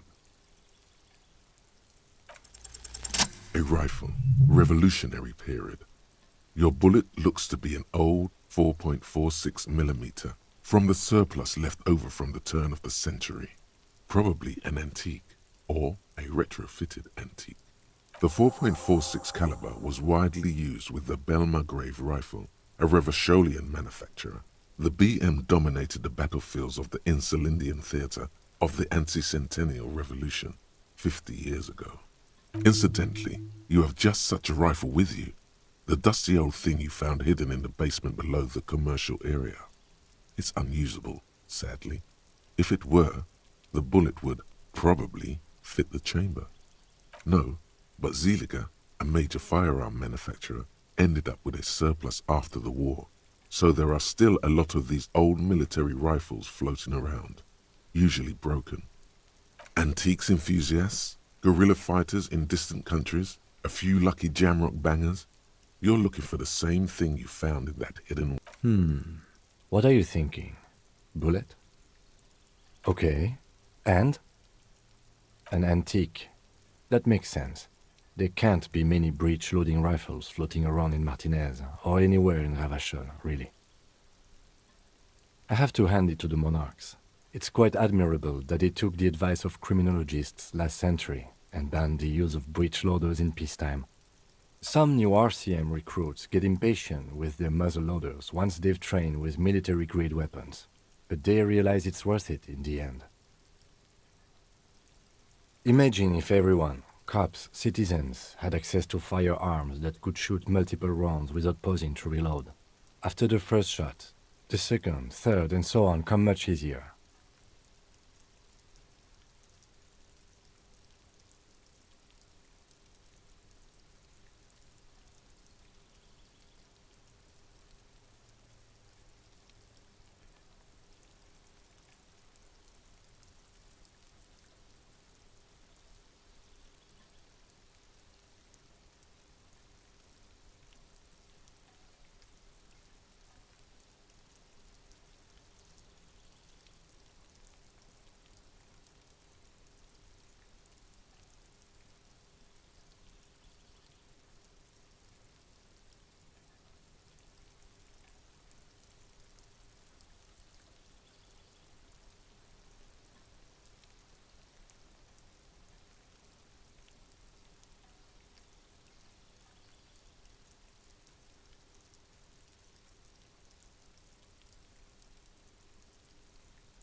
But back to the investigation.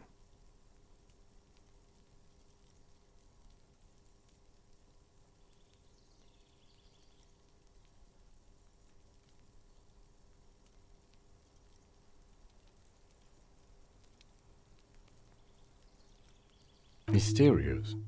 Okay. Either way, we'll know when we find the gun.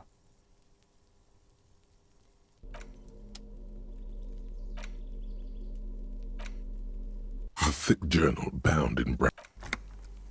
The thick journal. A police badge on which you see the photo of a man. You. The porter reel is just what you needed. The reels attach to the apparatus with a satisfying. 6 crumbling petals rest on your... As I said, an insulindian lily. The petals feel water flows under the feeling received.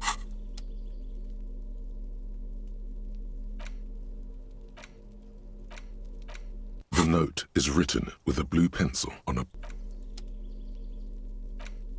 It's just a racist mug. What's there to read here? Not much, but it will not happen. It's the ledger you found in the trash. A cabbage of papers hanging from the board, with the permeables drawer inside. It takes about half an hour. AK, you were so... Leslie will... The only way for Leslie to stop flashing his genitals to bypass, you would think threatening. It's plain to see from the files that you... No, he must... In the... Kill them. He came out, can't get out. Which is also why the officer responsible. Not much has changed in the meanwhile. A bunch of sodden papers still sags from the... The 2 sides of the board appear slightly misaligned, like a drawer that's come off its slides. If you bend the slides, snap back into place. It should, without resistance or sound, the 2 panels move against each other. The compartment is 2 ticket stubs and a handmade postcard.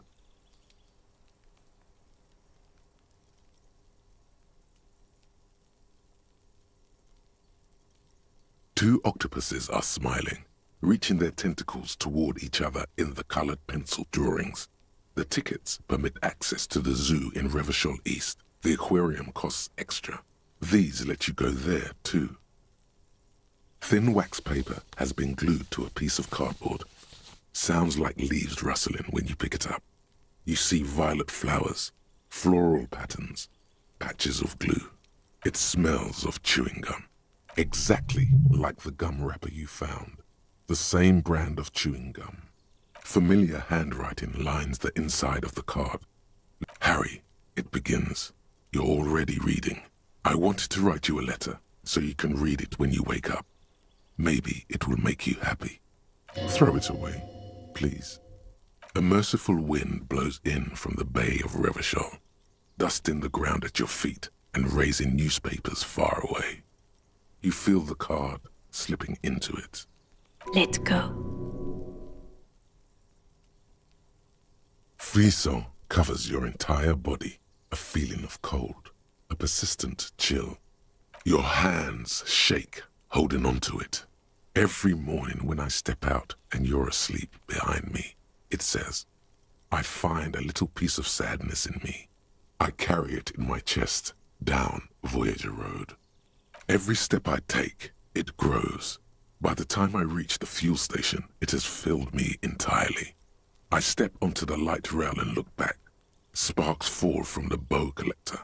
I know it will be like this until late. You. Every step I take will get lighter. It almost makes me run. Sometimes I do. I can't believe I met you. I can't believe the happiness I feel with you. You have a vast, vast soul. And I will always, always, always come back to it. Kisses, kisses, kisses. You feel the air sucked out of your lungs and the blood sucked out of your head. Everything around you gets dark. Small white dots appear. You feel the ledger slip from your hand. No, hold on. To what? There's nothing. Detective, is everything all right?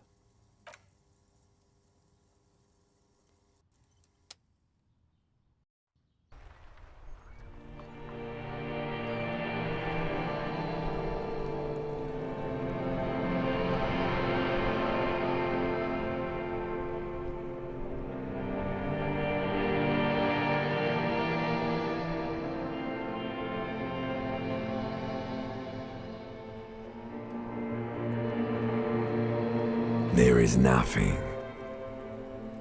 Again. Nothing sad, brother. No treachery, just blackout. Well, almost nothing. There is the ground below you, that's still there. And the small light that's on, fluttering, somewhere in the basal ganglia. That's me. Blue eyes, that's me. Who was what? He speaks of the sickening longing, the unwell emotion. Even in the darkness, he's grasping for it. Still trying to hold on to the great sorrows slipping in the water. Slimy. The call when you're dead, brother. Here in the paleo-mammalian cortex, we call it the shadow. Because it's always there. Tell him. Ah, yes. In the olfactory system, they call it the apricot chewing gum scented one. It's unhealthy of them to linger on it so. But as they say, what do you do? It didn't smell nice. It smelled like betrayal. Bloated corpse of the past resurfacing. Don't prod at it. It will start moving again. There is no Voyager Road. There are no roads, no houses, no lights in the windows. It's all on. Your name is fuck all. It certainly ain't Harry. Your name is passed out on the ground, dragged around by one of the other evil apes. They're taking you somewhere. You think they would let you? Until you disintegrate into biomolecules? No. Someone is breathing on your face now, inspecting your pupils, stupid idiot. Yes, they're pouring something on you. It's delicious. Glowing lights on a dashboard emerge out of nothingness. In the upholstered cabin of Lieutenant Kitsuragi's motor carriage, seated in the driver's basket, the air is thick with leatherworks and heavy fuel oil. Cold water runs down your chin. Drink. Water. The water is cold, silvery, the stuff of life itself as it pours down your parched throat. The pounding in your head recedes. The darkness parts. Drink. You haven't drunk water in 2 days. Did you know the human body is not made to survive on alcohol alone? You need a secondary form of hydration. With greedy gulps, you down half a liter of cold water. Some of it spills on the driver's seat. The lieutenant pays no heed to it. What happened?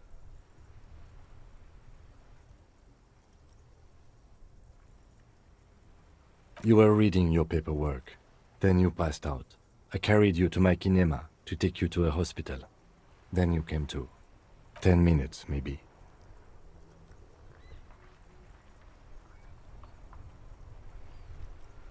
That does sometimes happen. You dropped these. Are you okay to proceed? Good. The Ledger of Failure and Hatred is a special item that can be used both as an interactable and a tool equipped in your held slot for skill bonuses. Find it under the Tools tab in your inventory.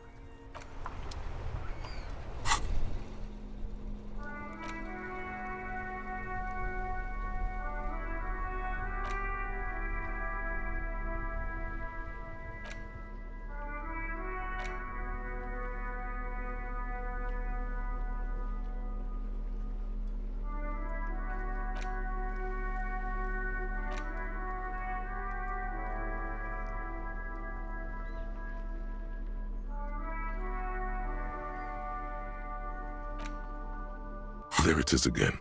The scent of apricots with a touch of cinnamon. Smells, yes, from the height of antiquity. The sun sets into the sea, but the water does not boil. Instead, there is a movement next to you. The shuffle of a small coat. Warm. Why are you talking to a gum wrapper? Bitter, citrus, until a blossom of skin and flower petals erupts behind your closed eyes. Made of your heart working overtime, trying to keep up with the panicked synapses firing all over your brain. Feels very, very familiar. Harry, please, you were supposed to discard it.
Everything's still cool here, officer.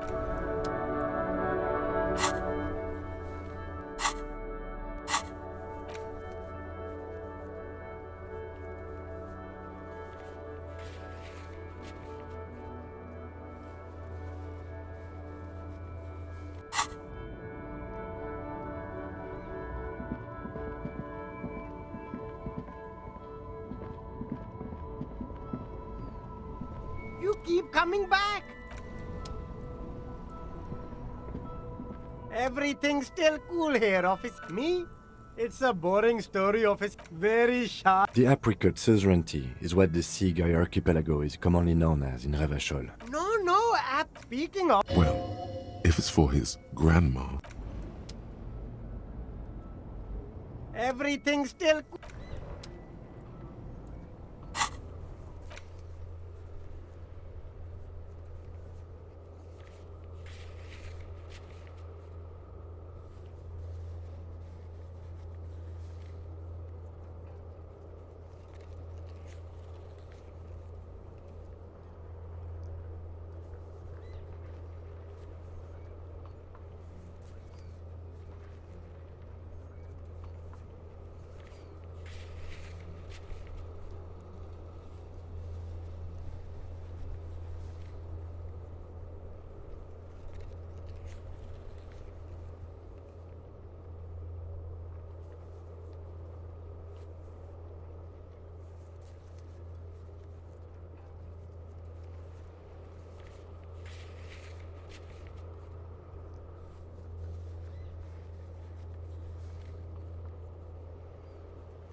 A skiff with a small steering engine in the back floats on the calm mirror of the sea. Its 2 seats are empty. Once you get in, that's it. One pull of the starter handle, and you're off into the bay. A strange trepidation comes over you. Are you sure you want to go now? Have you made all the necessary preparations? Closed all your accounts? Remember what the net picker said. It's a small tank. You won't be going back and forth on this.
what is it?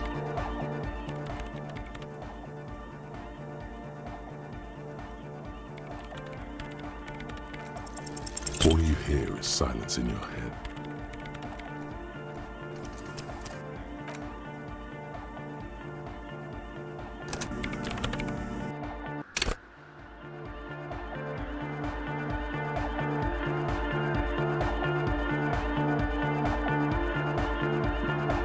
Good morning, comrade! Yeah! Harder car!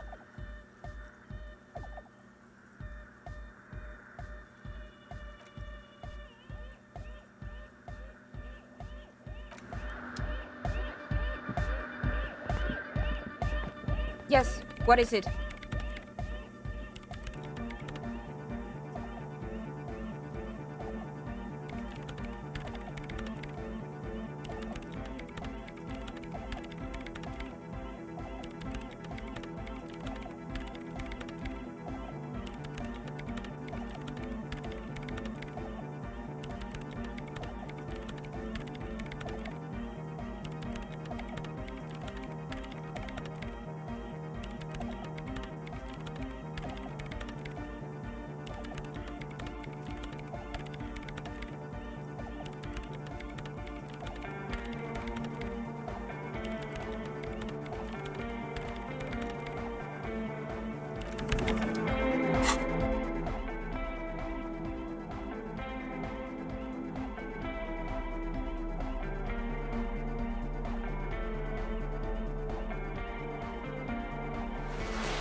Yes, what is it?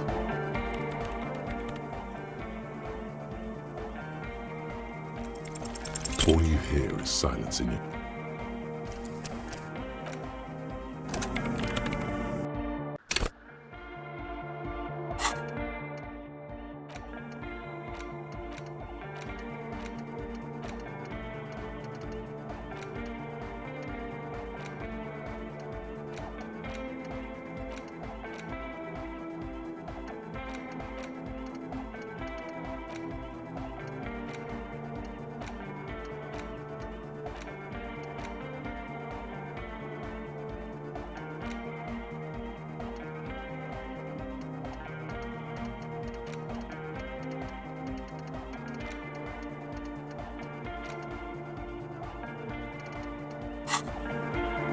Yes, what is it?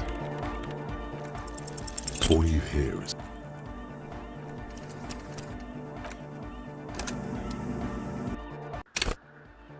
Yes, what is it? All you hear is silence in your head.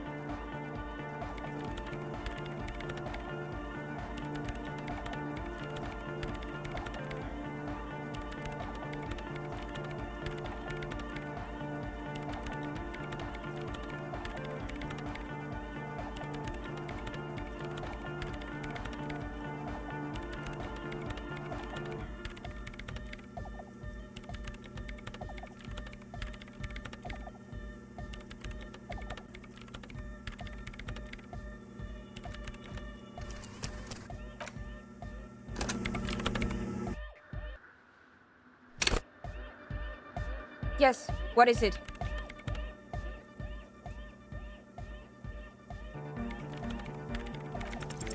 All you hear is silence.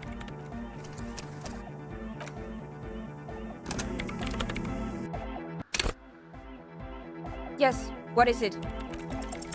All you hear...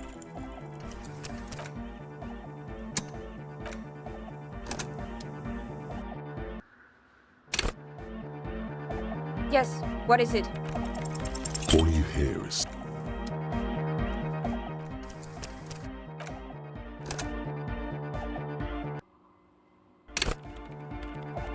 Yes, what is it? All you hear is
Yes, what is it?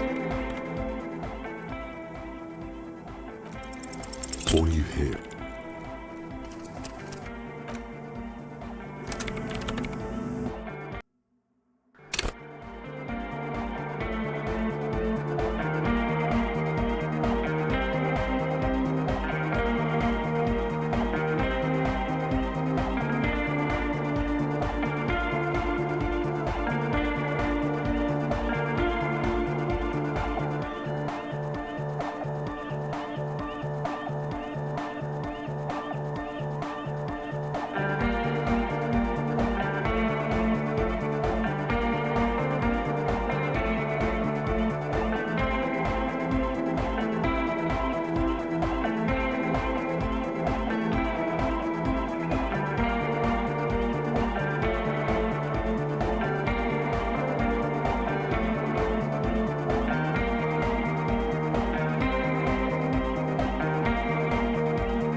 Yes, what is it?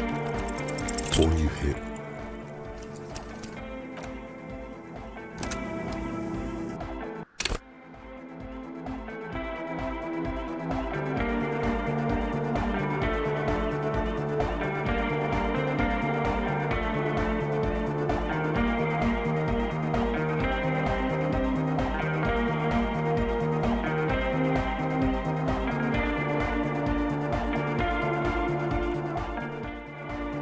Yes, what is it? all you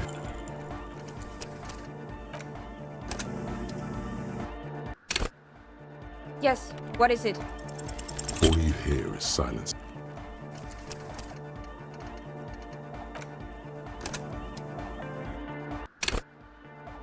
Yes, what is it? All you hear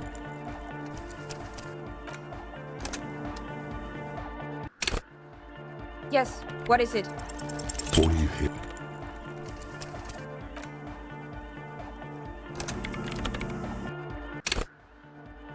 Yes, what is it? all you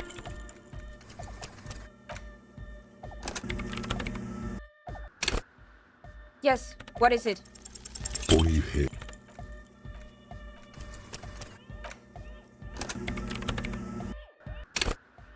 Yes, what is it? all you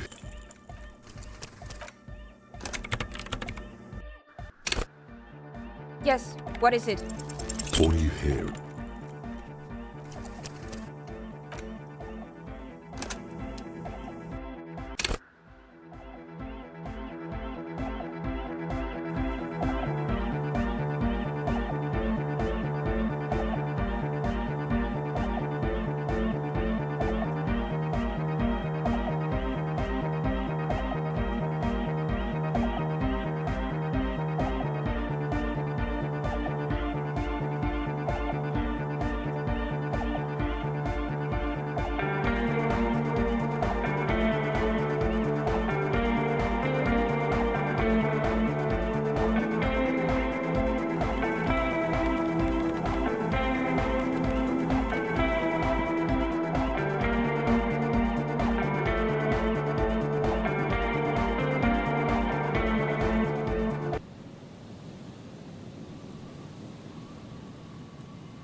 Oh, it's you again.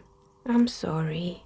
I'm a bit overloaded just now, so I can only produce one dye per customer.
Is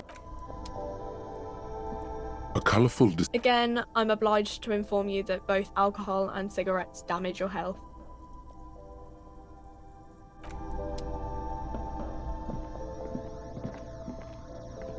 A small cabinet on the wall is filled with various medicine bottles, nasal sprays, and blister packs. They all bear the... To the left of...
Yes, what is it?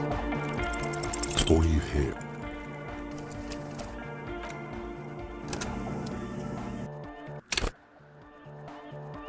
Yes, what is it? All you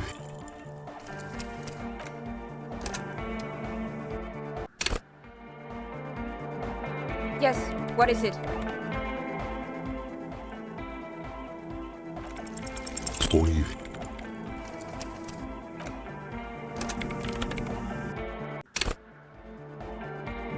Yes, what is it? All you hear.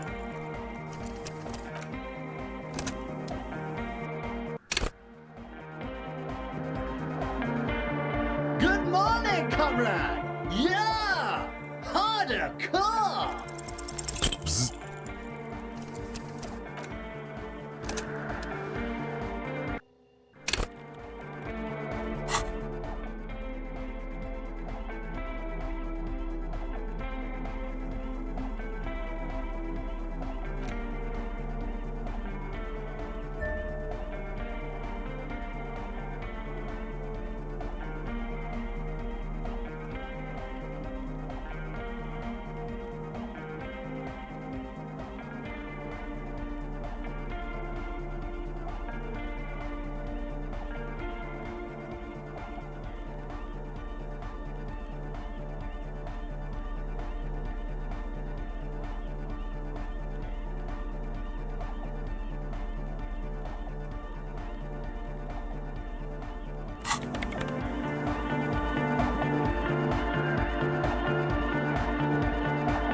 Good morning, comrade!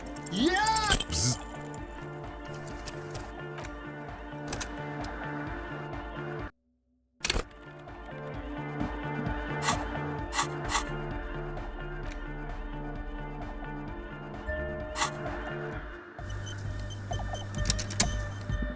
Good morning, comrade!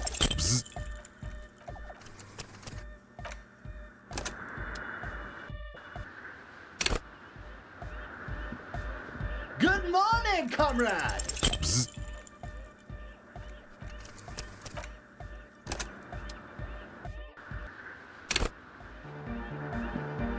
Good morning, comrade! Yeah.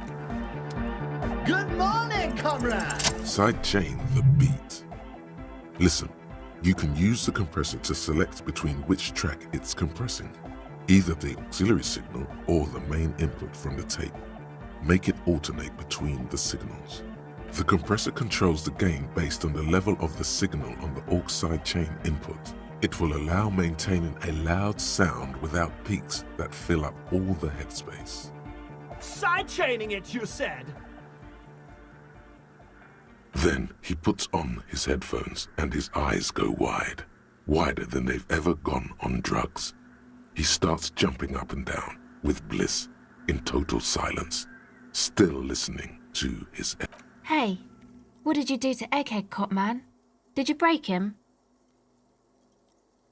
Are you ready, pussy? Noid straightens his back, ready for the beat. I was born ready, Egg.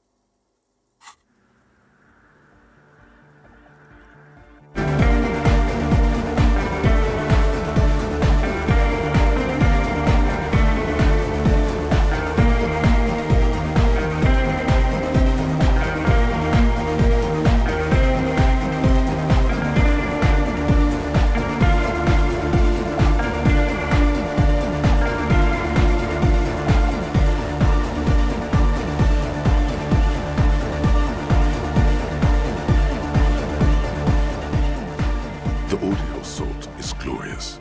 The speed freak dances on the stage, intensely waving his hand in the air. This is beauty! This is life! What in the world is going on? The way melody and bass flow together, it's unnatural. Your body is taking a beating from the low frequencies crashing over you. It's making you feel alive again. Introducing the ultimate sound! God damn it! This dance club idea might just work out. DeLorean Church! The place to be! Pump it! Pump it! Who will be the innocence of hardcore melodic dance music?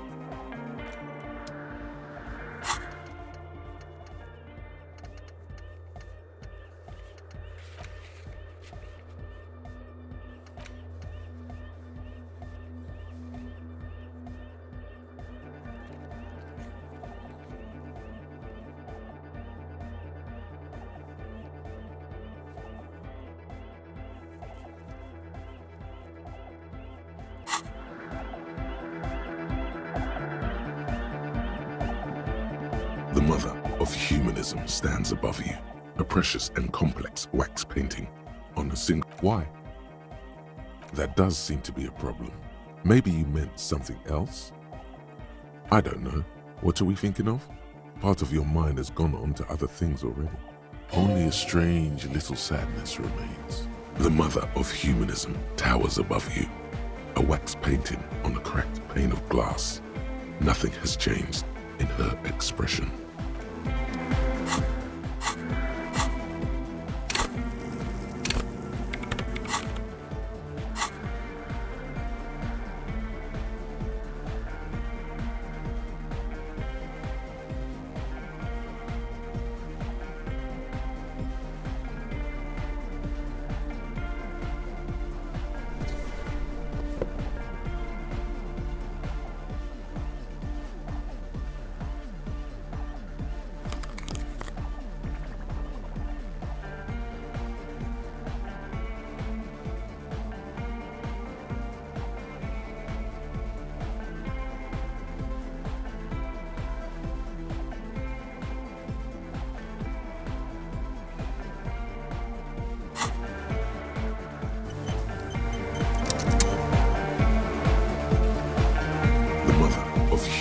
Stands above you, a precious and complex wax painting on a single pane of glass. A crack runs across the leather, shards glimmer in the dark.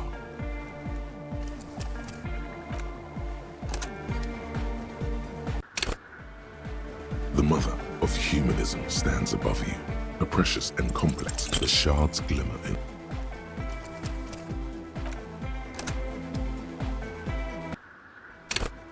The mother of humanism stands the shard.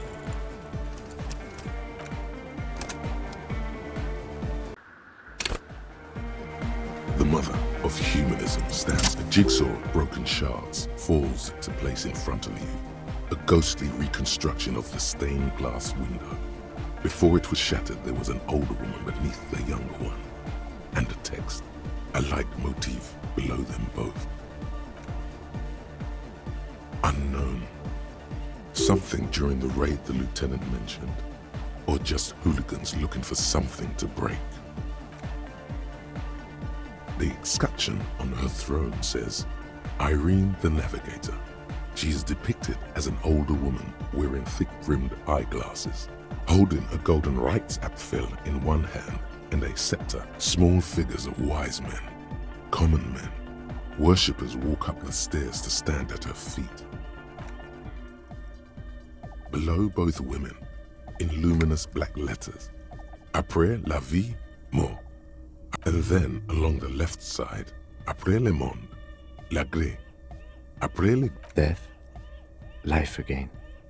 After the world, the pale. After the pale, the world again. This exaltation is common in Dolorian sacralism. In the early years, it was even incorporated as the RCM slogan. No more, however. It was deemed subservient to use a strongly moral intern-related motto. We already suspected of bootlicking. The sentence was also seen as too feminine. It was a macho thing. Justice, union, prudence, and force.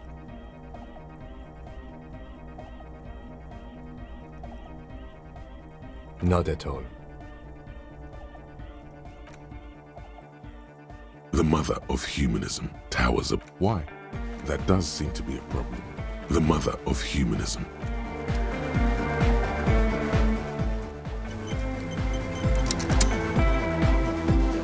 Yes, what is it? All you hear is silence in your head.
Wait, stop.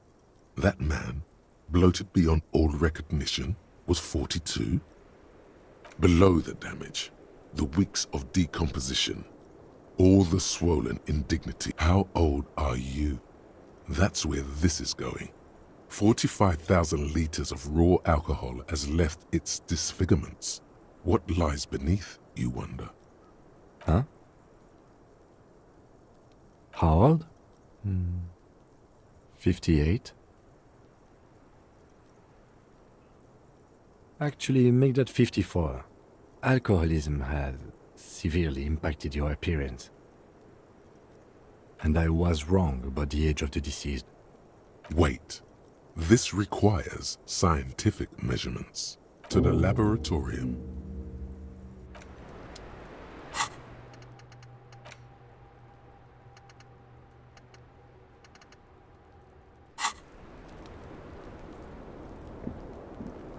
The same small, heavy door. No lock in sight.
The same small, heavy door. No lock in sight.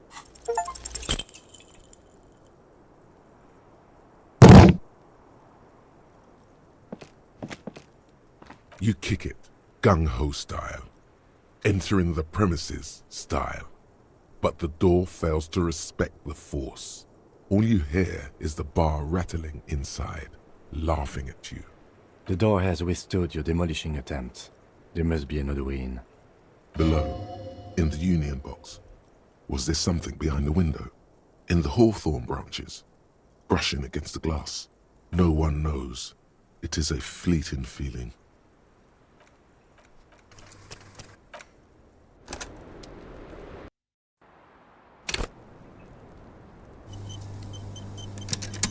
The same small, heavy door. No lock in sight.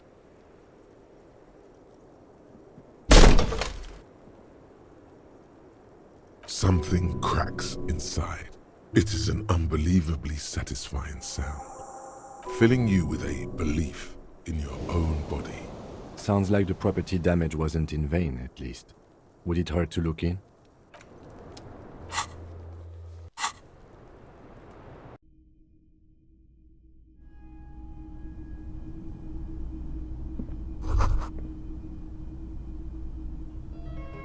You can almost see the shape of a man and a woman writhing inside, bathed in drug sweat and dirty linens. But you can barely see through. Better not to jump to sensationalist conclusions here. The footprints on the floor, however, definitely suspicious. Boring footprints. I want to jump to sensationalist conclusions. You lean closer to the peephole instinctively. I bet they're doing something quite...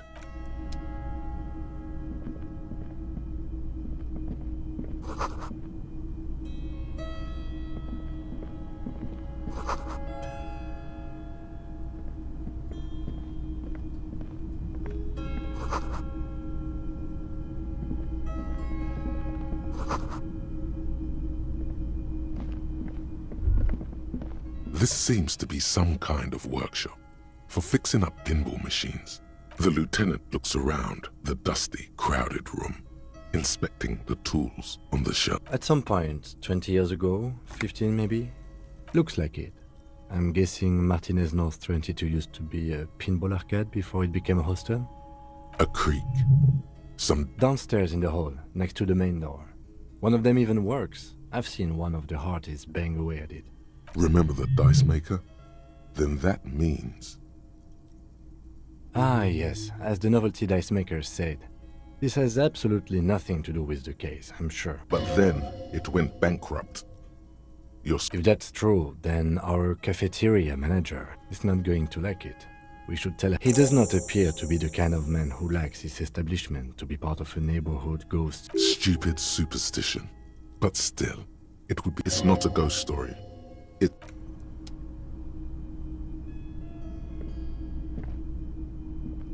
You clearly see footprints in the downy car. Jackpot. These, unlike everything else here, are new. 3 weeks maximum from the dust coverage. It could easily have been 1 week too. You know, officer. This is good. He likes it. There's a little smile there, in the dark of the workshop. This isn't bad at all. It was a good idea to see where that door leads. Commendable work bringing us to this place. It means someone snuck through what seemed like a secret route, leading to the roof, from where you can shoot our victim. This prints, officer, could be the prints of our killer. Large prints, most likely made by boots. The size is hard to determine. Sole could be bigger than vamp. The soles have left a pattern, uniform, horizontal lines. The size looks about the same, actually. They're not the same shoe, but they could be the same person. No, these little horizontal lines are different. They look custom-made to me. Or some kind of foreign print. Hard to say. Still a boot, though. Everything around you is quiet. The prints crisscross the workshop floor.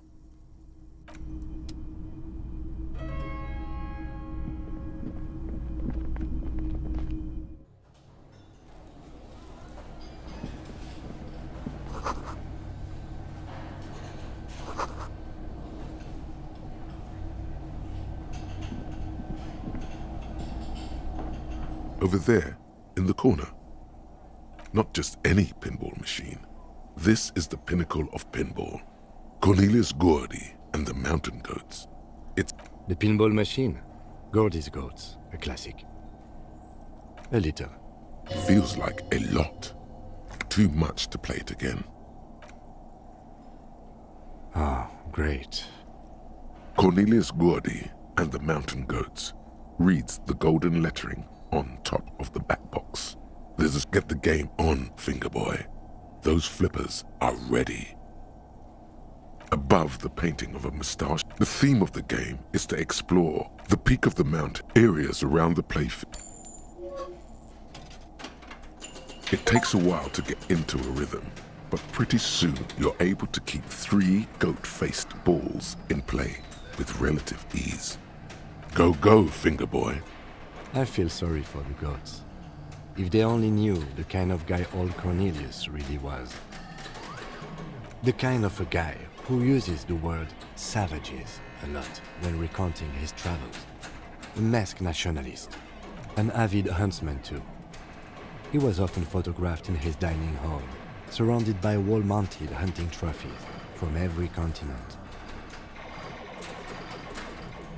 He also hit his wife and kids. Other people's kids too. Sometimes pets. Hateful little man. But you seem to be having fun. Your game is definitely improving. The jolly goats are flying all over the board. And although a few plummet to their deaths, you're never left with less than 3. Suddenly, a special passage leading to the summit slides open at the top of the board. This is where the balls need to go. Maneuvering a goat ball into a position for a perfect hit isn't easy. More fall to their deaths. The words "Pale Rupture" light up on the speaker panel, and the machine starts filling with a thick, milky fog. Congratulations. This is where the game ends. It's a cheap way of getting more money out of the players. There's so much fog, you can barely see anything. Some is actually leaking. Lucky goats. But this can be navigated. The balls leave almost imperceptible disruption. You're down to your last goat, going mostly by sound. Eyes are useless at this point, but that goat is something special. 5 times you snatch him back from the jaws of death. I am. I've seen it before. Played it too. You will eventually make a mistake and then it's all over.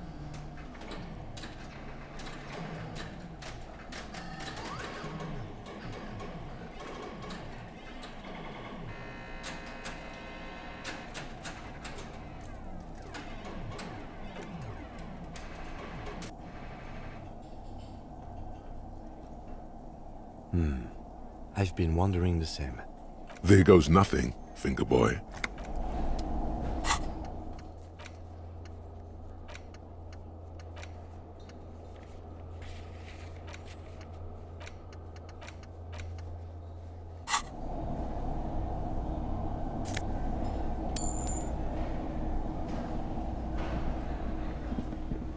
You see a heavy steel door with a prominent dimpled lock. There must be a key somewhere. Probably somewhere in the whirling. It's not too important. This small elevator smells of the maintenance. This elevator must have been used to transport pinball machines to and from.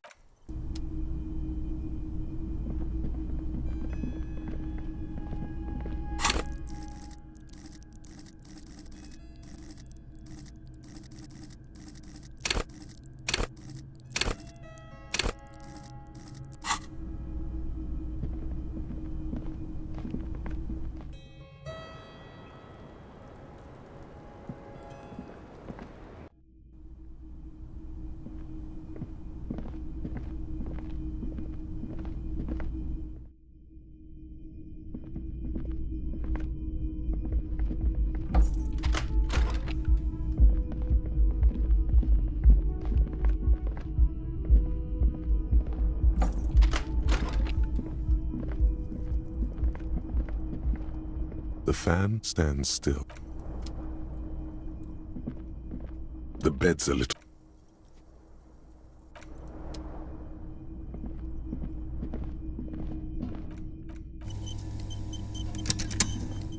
The bathroom mirror has been wiped completely clean. You see the reflection of yourself in the mirror, the expression fixed to your clean-shaven face. You're still not accustomed to it.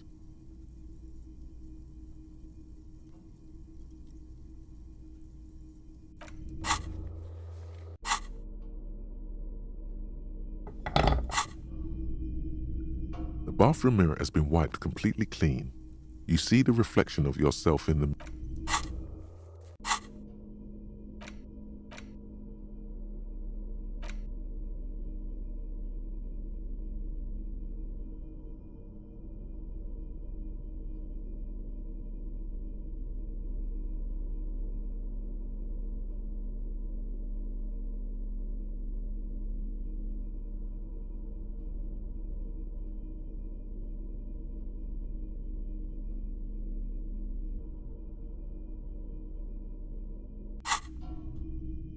The bathroom mirror has been wiped completely clean.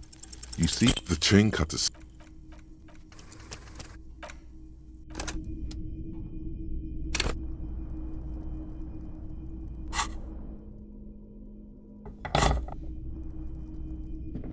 The bathroom mirror has been wiped completely clean. The chain...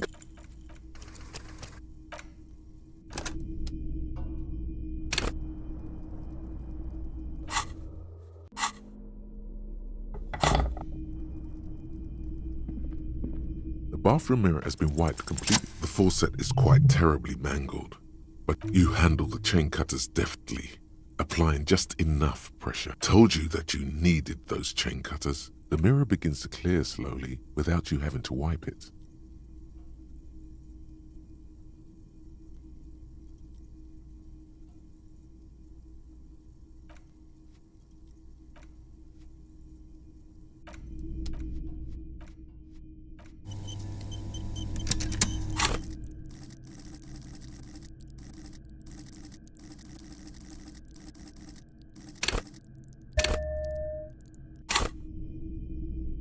bathroom mirror has been wiped completely clean. You see the reflection of yourself in the mirror.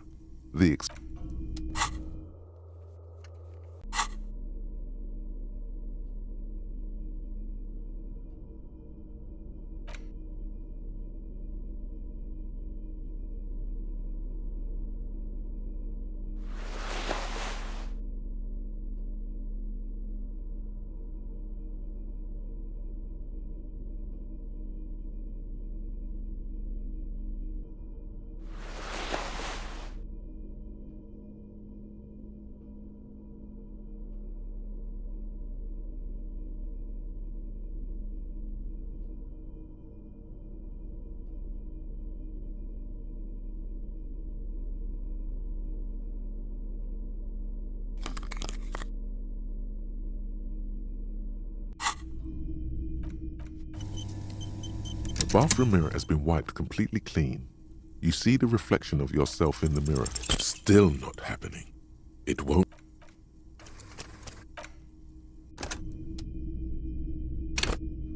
The bathroom mirror has been wiped completely clean. It's like something snaps in you. A nerve ending. A thought. A sadness.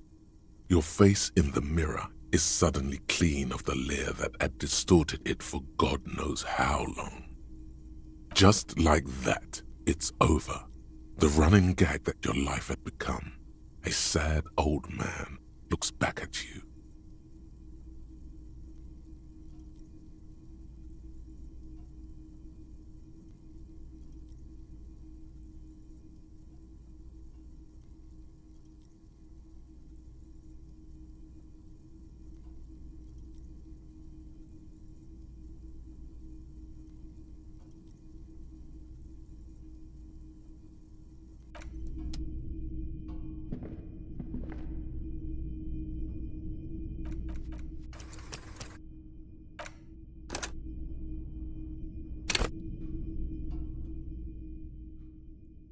The bathroom mirror has been wiped completely clean. You see the reflection of yourself in the...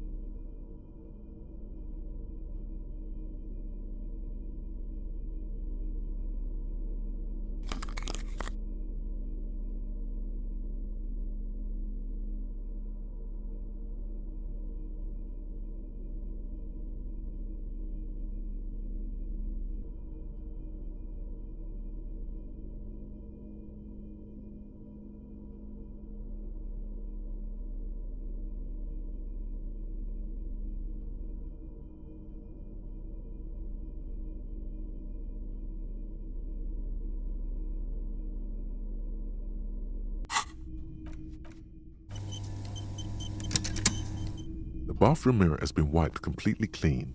You see the reflection of yourself. Like the rest of you, it comes from a bad place somewhere in the past. That's all you know for now.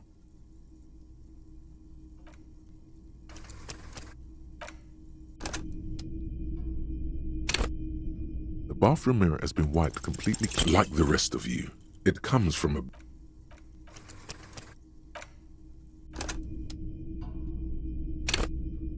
The bathroom mirror has been wiped completely. It belongs in the new, the third decade of the current century. Enough time had passed from the failure of the revolution that, for a fleeting moment, free market economy seemed like the ultimate, uncontested way of life for our species. Things were good. It was smooth sailing. People made gold and champagne-tinted interiors, and for Revachol, your city, out of the dazzling swirl of disco music, in an open-air boîte de nuit somewhere in Revachol West. Guillaume's, everyone loved it. Maybe you thought some of the stardust would rub off on you. Maybe it did. Either way, it's all gone now. Only the click is used to spur on a horse. It also features heavily in Guillaume Le Million's regional mega hit, Don't Worry, Your Pretty Little Head. Sometimes you like to add finger pistols to the mix, because, unlike Guillaume Le Million, you are a police officer. It's your nifty little way to say, I'm armed and dangerous. There is a vast ocean of time between right now and the expression, looking good on you, or anyone. 2 decades, if the calendar is to be trusted. Humanity has run aground in that time. It's a different world now. You have some understanding of the near history of disco, plus the trivia you've picked up along the way. It doesn't have to be. You can swoon over Guillaume and his champagne cork smile whenever you want to. Maybe some of the stardust will return.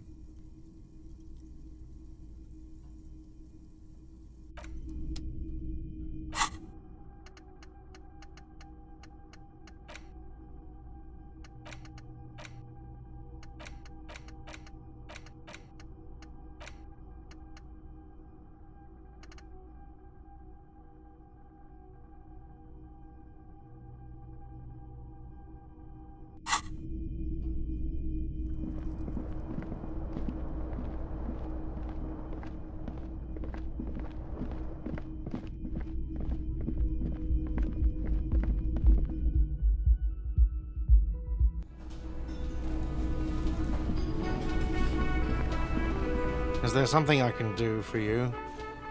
No, I completely failed to notice that. It's only in front of the entrance to the establishment I manage. The return of what? Some commie bullshit? The return of the king? I don't Another thing. Great. I love those. Why? No, fuck it. I don't want to know. I don't want to know why these degenerates do what they do. He really doesn't like it being classier.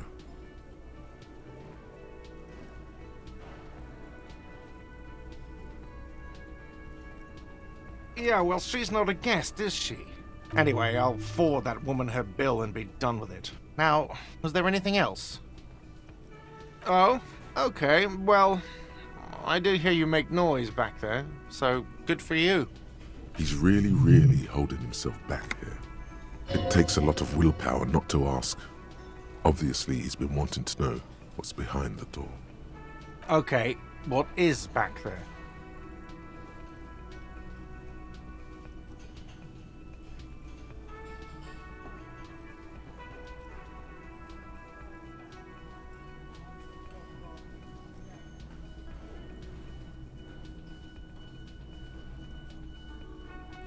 Ha! I knew it. I've always wondered where those machines by the door came from. And they told me there was some kind of pinball thing here too. I knew it. Were there any back there? In working order, I mean. No, I was just wondering if you found pinball machines there.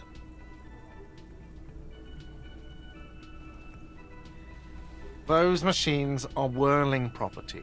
But if it makes you feel any better, it wouldn't hurt to get a little life in here, other than the hellish karaoke machine. Yeah, those numbers he's adding up must be making good sense to him right now. Sounds like he cares about the place. He's not going to be overjoyed to hear that it's part of the doomed commercial area. He should still know. You have to be forewarned about these things. What? Why would you say that? We're at a completely different address from that whole thing. Everyone knows of it. I've been working here for a long time, and that intercom has never been used by the Whirling.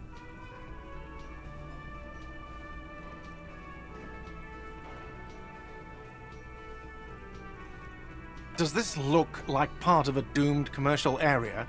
This pre-revolutionary tilework? These high ceilings? The nice rooms? Well, most of the rooms. For 14 years, man.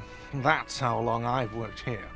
I've kept this place up through hail and through sleet. He's done a fine job too. Though he's spoken of the place dismissively before, the hostel is actually very important to him. Yeah, it's slowly growing on me again. It's beautiful in its own way, especially for this neighborhood. I've been trying to keep it that way, even if it is part of the damn doomed commercial area. I don't place much stock in the curse and so on, but the label frightens the clientele. Who wants to stay at a doomed hostel? Some real estate management company. They never come around here. Well, it sure as hell wasn't the real estate. It was you? You look surprised. What? It's a great name, I know. Cafeteria managers come up with great names too. Hail, Holy Queen, by the Ateniers. Hail, Holy Queen of the Sea. You're whirling in rags, you're vast, and you're sad. Good pick. What about them? One is a basement dive frequented by chain-smoking communists. I can't tell you how sick I am of Kraz Mazov and... You're guessing there aren't that many others. Luck has got nothing to do with it. So, if you didn't have anything else... What wall? I'll have it fixed at once. Thank you for letting me know. I assure you... The color has drained from his face. What a shame to fix such a good peephole.